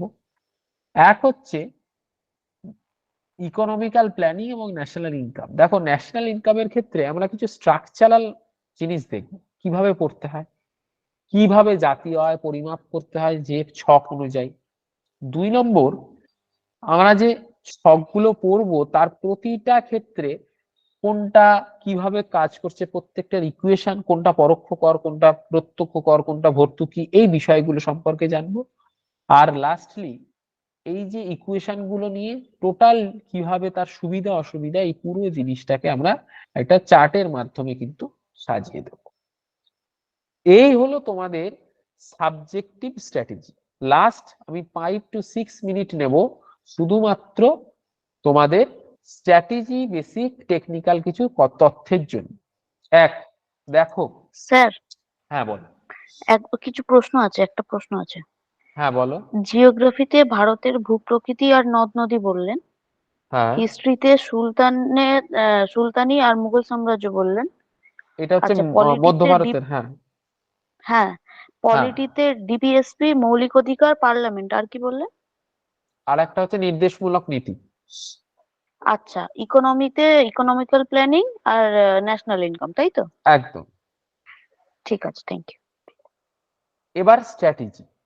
প্রথম কথা হচ্ছে, যখন আমার এই স্ট্র্যাটেজি অনুযায়ী তোমরা ফলো করে পড়বে, যারা নতুন আছো তাদের ক্ষেত্রে আমি বলছি, বা পরীক্ষা যারা দাওনি একেবারে নতুন তাদের ক্ষেত্রে আমি বলবো, সেটা হচ্ছে আমি কিন্তু রেগুলার বেসিসে চ্যাপ্টার পড়াবো এবং বাড়ির কাজ দেবো, হোমওয়ার্ক দেবো। এরকম নয় যে শুধু পড়িয়ে যাব। এবং রেগুলার বেসিসে আমাদের কিন্তু এমসিকিউ আমি কিন্তু মৌখিক ভাবে ধরবো, প্রত্যেকের কাছ থেকে পড়া নেব। এটা হচ্ছে ফার্স্ট টেকনিক্যাল জায়গা, যেটা তোমার পরীক্ষার হলে এমসিকিউ এর কনফিউশনটাকে ক্রিয়েট করা। তুমি কিভাবে জিনিসটাকে হ্যান্ডেল করবে এটা তোমাকে শেখাবে। তুমি যদি কনফিউশনে পড়ে যাও, কিভাবে সেখান থেকে ওভারকাম করবে সেটা তোমাকে শেখাবে। 2, পরীক্ষার হলে ওএমআর ফিল আপ করার যে স্ট্র্যাটেজি সেটা আমি একটু বলবো। একজন আমাকে বললো, যারা একদম নিউ তাদের ক্ষেত্রে। ধরো তোমাকে একটা ওএমআর শিট দেওয়া হয়েছে, আমি জিনিসটাকে একটুখানি স্ক্রিনের মাধ্যমে বোঝানোর চেষ্টা করব। দেখো, স্ক্রিনে আমি জিনিসটাকে দেখিয়ে তোমাদের বলবো। ধরো তোমাকে একটা ওএমআর দেওয়া হয়েছে। ধরো এই জায়গাটা এরকম বক্স করে সাপোজ তোমার এখানটা ফাঁকা রাখা হয়েছে। আমি পরের দিন লাইভ ওএমআর নিয়েও তোমাদের দেখিয়ে দেবো, আজকে জাস্ট স্কেলিং করে দেখাচ্ছি। দেখবে এখানে 0 থেকে একদম 9 পর্যন্ত এরকম গোল গোল গোল গোল করা থাকে। এটাই অনেকের ভুল হয়, বিশেষ করে রোল নাম্বার ভুল হলে, যেটা ক্লার্কের ক্ষেত্রে খুব ইম্পর্টেন্ট। রোল নাম্বার ভুল হলে তুমি শেষ, মানে তোমার পরীক্ষা 1000 ভালো দিলেও তোমার খাতা ক্যান্সেল, এরকম অনেকের হবে। ফুড এসআই, মিসলিনিয়াস, প্রতিটা ক্ষেত্রে। তোমার ফার্স্ট কাজ কি হবে? ফার্স্ট কাজ যেটা হবে, তুমি এখানে ধরো তোমার রোল নাম্বার 0, 1, 3, 6, 9 এরকম একটা সংখ্যা লিখলে, তুমি আগে নর্মাল লিখে নিলে। তুমি কিন্তু খবরদার এই পোর্শনে আগে ফিল আপ করবে না। কি করবে? তোমার যে কালো ব্ল্যাক পেনটা আছে, তুমি এখানে দেখতে পাবে এই গোলগুলোর মধ্যে, মানে আমি যদি এটাকে জুম আউট করে দেখাই একটু, এইভাবে গোলগুলো যেগুলো থাকে, তোমাকে দেখবে এখানে হয়তো 0 আছে। হচ্ছে না। শোনা যাচ্ছে? স্ক্রিন এবার দেখা দেখো যাচ্ছে তো। না তো। না স্যার, বোর্ড দেখা যাচ্ছে না তো। আচ্ছা, বোর্ড দেখা যাচ্ছে না। আচ্ছা, 1 মিনিট।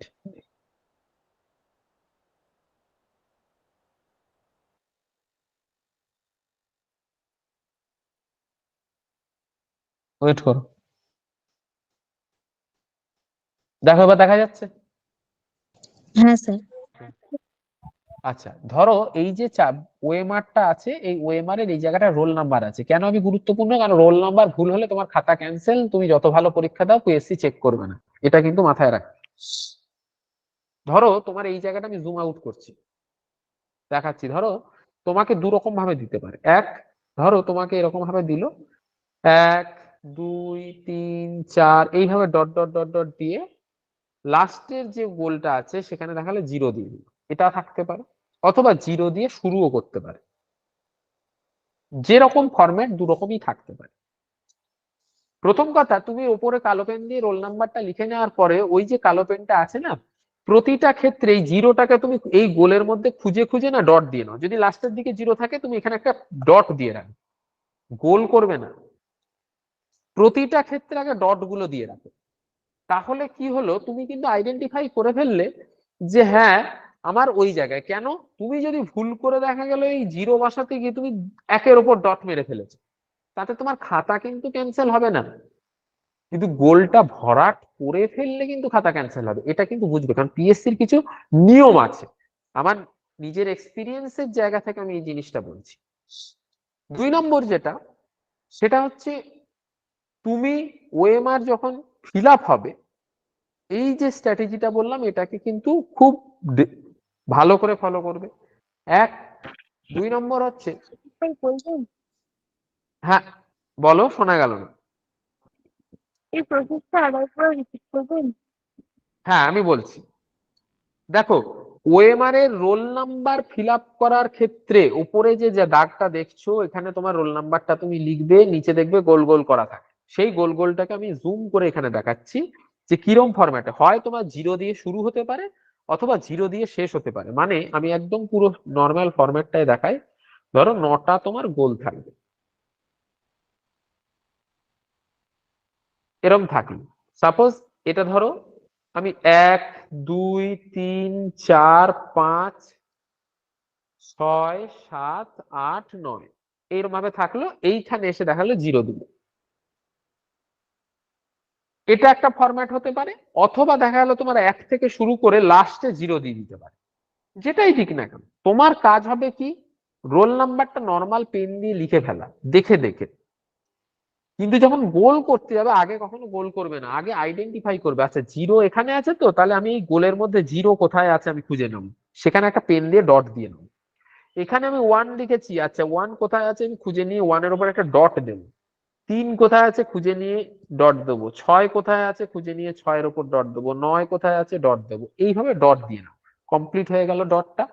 ওই ডট অনুযায়ী তুমি এবার গোল করাটা শুরু করো। এবার বিষয় আসে, গোল করার ফরম্যাটটা কিরকম হবে স্যার, যারা একদম নতুন।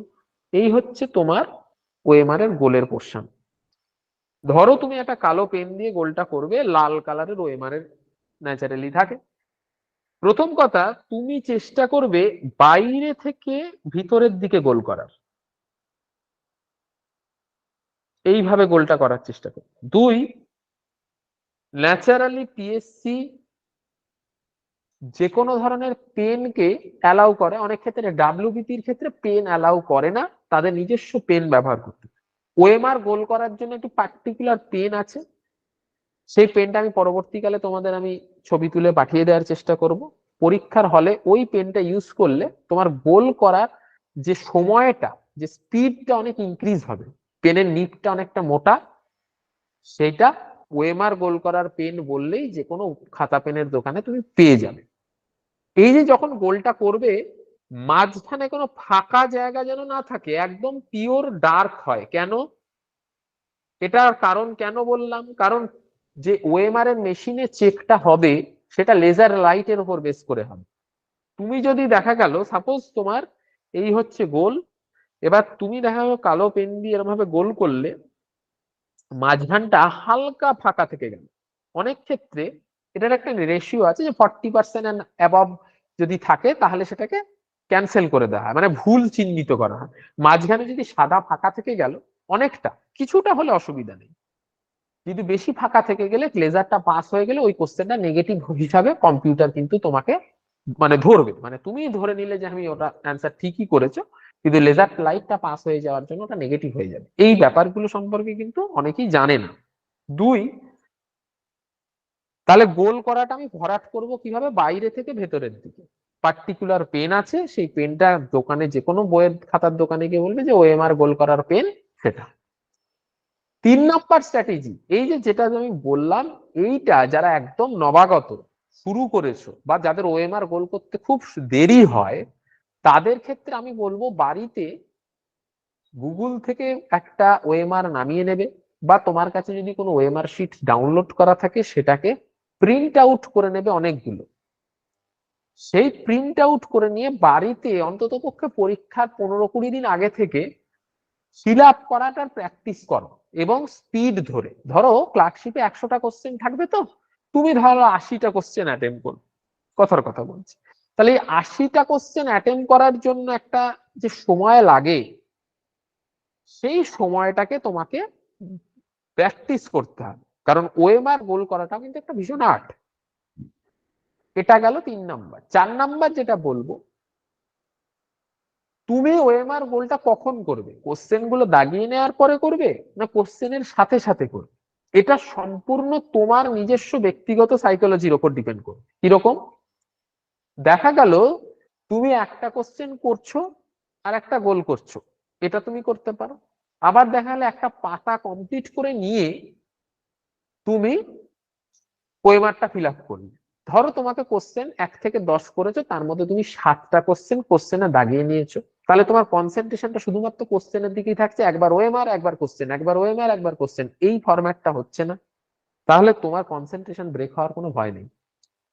যখন তুমি ওএমআরটা গোল করছো, ওই পার্টিকুলার পেপারটা মানে 1 থেকে 10-এর মধ্যে 7টা অ্যাটেম্প করেছো, তুমি 7টা গোল করবে, তাহলে তোমার ফুল কনসেন্ট্রেশনটা কোথায় থাকবে? ওএমআর শিটের উপর। তোমার কিন্তু আর কোশ্চেনের দিকে কনসেন্ট্রেশনটা থাকবে না। যদি তুমি দেখো যে তোমার কনসেন্ট্রেশনের যথেষ্ট প্রবলেম আছে, তাহলে তুমি আমার এই ফরম্যাটটা অ্যাপ্লাই করতে পারো, যেটা তোমাকে বললাম। আর যদি তুমি ম্যানেজ করতে পারো, তাহলে তুমি একটা কোশ্চেন দাগাবে, অ্যান্সার করবে, আর সঙ্গে সঙ্গে সেটা গোল করে ফেলবে। এই দুটো তোমার ইন্ডিভিজুয়াল ইচ্ছা এবং ইন্ডিভিজুয়াল সাইকোলজির উপর ডিপেন্ড করে করবে, এখানে কোনো বাধ্যবাধকতা নেই। এই হলো 4টে ফরম্যাট। এই 4টে ফরম্যাট অনুযায়ী তুমি যদি চলো, ওএমআর ফিল আপ করার স্পিড এবং ওএমআর ভুল না হওয়ার প্রবাবিলিটি অনেকটা বেড়ে যাবে। এবং কিন্তু এই বিষয়টা প্র্যাকটিস করতে হবে। মোটামুটি যাদের ওএমআর ফিল আপ করতে প্রবলেম আছে, বা নতুন যারা একদম এসছো নবাগত, অবশ্যই ওএমআর ফিল আপ করাটা কিন্তু একটা আর্ট, না হলে পরীক্ষা দিয়ে কোনো লাভ নেই। হাজার প্রিপারেশন নাও, হাজার স্ট্র্যাটেজি মেনটেন করো, একবার ভুল হয়ে গেল মানে তোমার পরীক্ষা ক্যান্সেল। ব্যাপারটা বোঝাতে পারলাম? আরো কোনো কোশ্চেন আছে? আর তাহলে আমি ক্লাসটা কমপ্লিট করব। স্যার বায়োলজির স্যার পার্টটা ক্লার্কশিপে কি নেগেটিভ মার্কিং হয়েছে? কিসের ক্ষেত্রে বলো?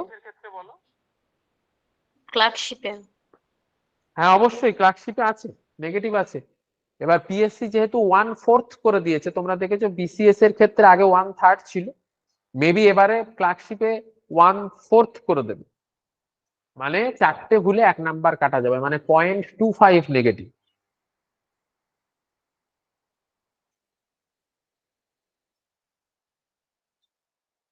বোঝা গেছে? স্যার বায়োলজির পার্টটা কি থাকবে আজকে? বায়োলজির পার্টটা থাক, আমি বায়োলজির পার্টটা পরে তোমাদের ক্লাসে একবারে করিয়ে দেবো যখন নোট দেবো। হ্যাঁ ওকে স্যার, ওকে। বলছি ফুড এসআই যেটা 14 তারিখ হওয়ার কথা ছিল, হবে কি? না, ফুড এসআই 14 তারিখ হবে না। পিএসসি এখনো বোর্ড মিটিং ডাকেনি, আমার কাছে যতটুকুনি খবর আছে। বোর্ড মিটিং ডাকার পরে প্রায় 1.5 থেকে 2 মাস পরে পরীক্ষাটা হবে, কারণ 13 লক্ষ প্লাস ফর্ম ফিল আপ হয়েছে। বোর্ড মিটিং এখনো কমপ্লিট হয়নি বলেই পরীক্ষার এখনো শিডিউল দেয়নি, কারণ পরীক্ষা হয়ে যায় মানে তোমাদের কবে পরীক্ষা হবে সেটা অন্তত পক্ষে 1.5 মাস আগে তুমি জেনে যাবে। তাই হলে আমি তোমাদের জানিয়ে দেবো, খবর আমি তাহলে কি পেয়ে যাবো। ফেব্রুয়ারিতে ফার্স্ট উইক ওরকম ধরা যায়, বা জানুয়ারি দেখো শেষের আমি দিকে? তোমাকে ফেব্রুয়ারি বলবো না, বোর্ড মিটিংটা হোক, তারপরে আমি তোমাদের জানিয়ে দেবো যে মোটামুটি কবে হতে পারে। ওকে তবে আমি স্যার এক্সপেক্ট করি না ফেব্রুয়ারিতে হবে। স্যার জুন স্যার ক্লার্কশিপে শুনছিলাম, ভ্যাকেন্সি কতগুলো আছে পারে? হ্যাঁ হ্যাঁ, মে জুন মাস স্যার শুনছিলাম। ক্লার্কশিপে ভ্যাকেন্সি কতগুলো আছে স্যার? শোনা যাচ্ছে না, একজন বলো। পাপিয়া যা বলছো, পাপিয়া বলো। বলছি স্যার আনকোটেড ক্লার্কশিপে ভ্যাকেন্সি কতগুলো হতে পারে স্যার? 6000 মোটামুটি ধরে রাখতে পারো। Reported vacancy still now 5000 plus, এখনো কিছু ডিপার্টমেন্ট আসা বাকি আছে। সেই ডিপার্টমেন্ট ঢুকে গেলে মোটামুটি অ্যারাউন্ড 6000 হওয়ার চান্সেস খুব বেশি আছে, যতটুকুনি শোনা গেছে। Okay sir. আর কারো কোনো কোশ্চেন আছে? স্যার 2019 সালে যে পরীক্ষাটা হয়েছিল স্যার ওইখানে জুন ভ্যাকান্সিটা কত ছিল মোটামুটি ক্লার্কশিপে? 2019 সালে যেটা ভ্যাকেন্সি ওটা ছিল 7000 প্লাস, কিন্তু ওরা নিয়েছিল বোধহয় 6500 মতো। আচ্ছা আচ্ছা আচ্ছা। আর কারো কোনো কোশ্চেন আছে? স্যার গতবারে ক্লার্কশিপে স্যার কাট অফ কত উঠেছিল স্যার? জেনারেলের কাট অফ ছিল 65, জেনারেলের কাট অফ ছিল 65 প্রিলিতে। আচ্ছা, 3টে ডিপার্টমেন্ট ছিল, ফাইনাল কাট অফ তোমাদের বলে দিচ্ছি। সেক্রেটারিয়েট, ডাইরেক্টরেট এবং রিজিওনাল, 3টে পোর্শনে। রিজিওনালের কাট অফ ছিল হচ্ছে 137, ডাইরেক্টরেটের 140 অ্যারাউন্ড, আর সেক্রেটারিয়েটের 148 অ্যারাউন্ড। স্যার এটা ফাইনাল কাট অফ কথা বলছেন? একদম আউট অফ 200।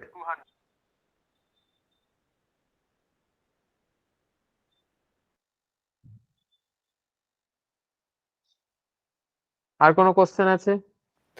স্যার আপনি যেটা আজকে আমাদের সিলেবাসটা দিলেন কি ফিজিক্স কেমিস্ট্রির ক্ষেত্রে, এটা কি মানে সেন্ট্রালের কেন্দ্রীয় সরকারের চাকরির ক্ষেত্রে মানে এমটিএস যেমন সিজিএল হচ্ছে? এটা ইন জেনারেল,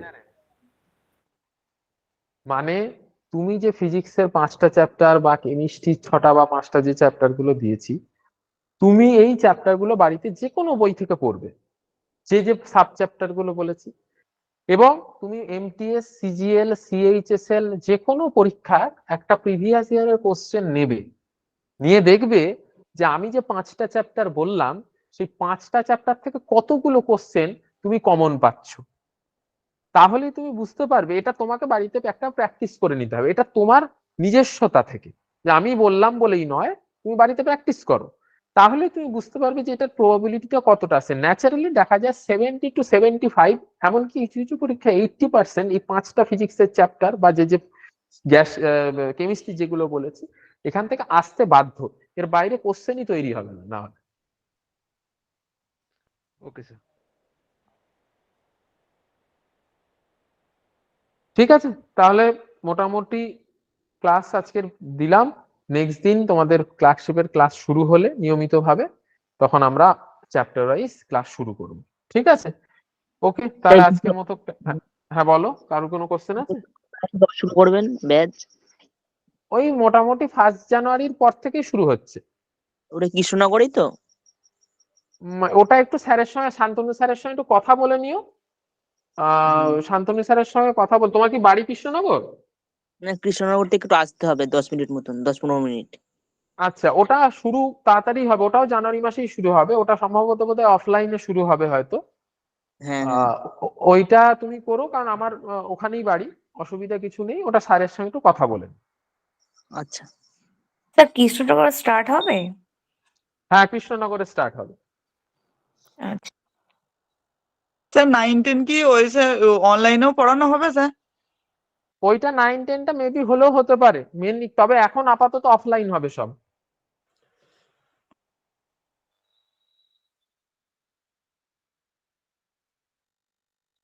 ঠিক আছে, তোমরা মোটামুটি চিন্তার কোনো ব্যাপার নেই। আমরা জিএস টোটাল যেটা আছে জেনারেল স্টাডিজ টোটালটা আমি কমপ্লিট করে দেবো, শুধুমাত্র প্র্যাকটিসটা যেরকম ভাবে বলবো সেইটা ফলো করো। যে কোনো পরীক্ষা আজকে একবার ক্লার্কশিপের কোচিং নেবে, যাতে আর কোনোদিন তোমার কোনো জায়গার প্রয়োজন না হয়, এই রকম প্রিপারেশন যেন তোমার থাকে। নিজেই নিজেকে যাতে তুমি প্রিপারেশন তৈরি করে নিতে পারো, সেই রকম ভাবে তোমাকে আমি একবার আগামী 6 মাসের মধ্যে তোমাকে রেডি করে দেবো। ঠিক আছে, এইটা মাথায় রেখো। বাকি যদি কোনো পার্টিকুলার সাবজেক্ট নিয়ে সমস্যা হয়, ক্লাসের সময় যখন আমাদের কোর্স শুরু হবে আমাকে বলতে পারো, আমি যতটা সম্ভব চেষ্টা করব তোমাদের প্রবলেম গুলো সলভ করে দেবার। ওকে, তাহলে নেক্সট ক্লাসে আবার দেখা হবে। আজকের মতো ক্লাস এখানে কমপ্লিট করলাম।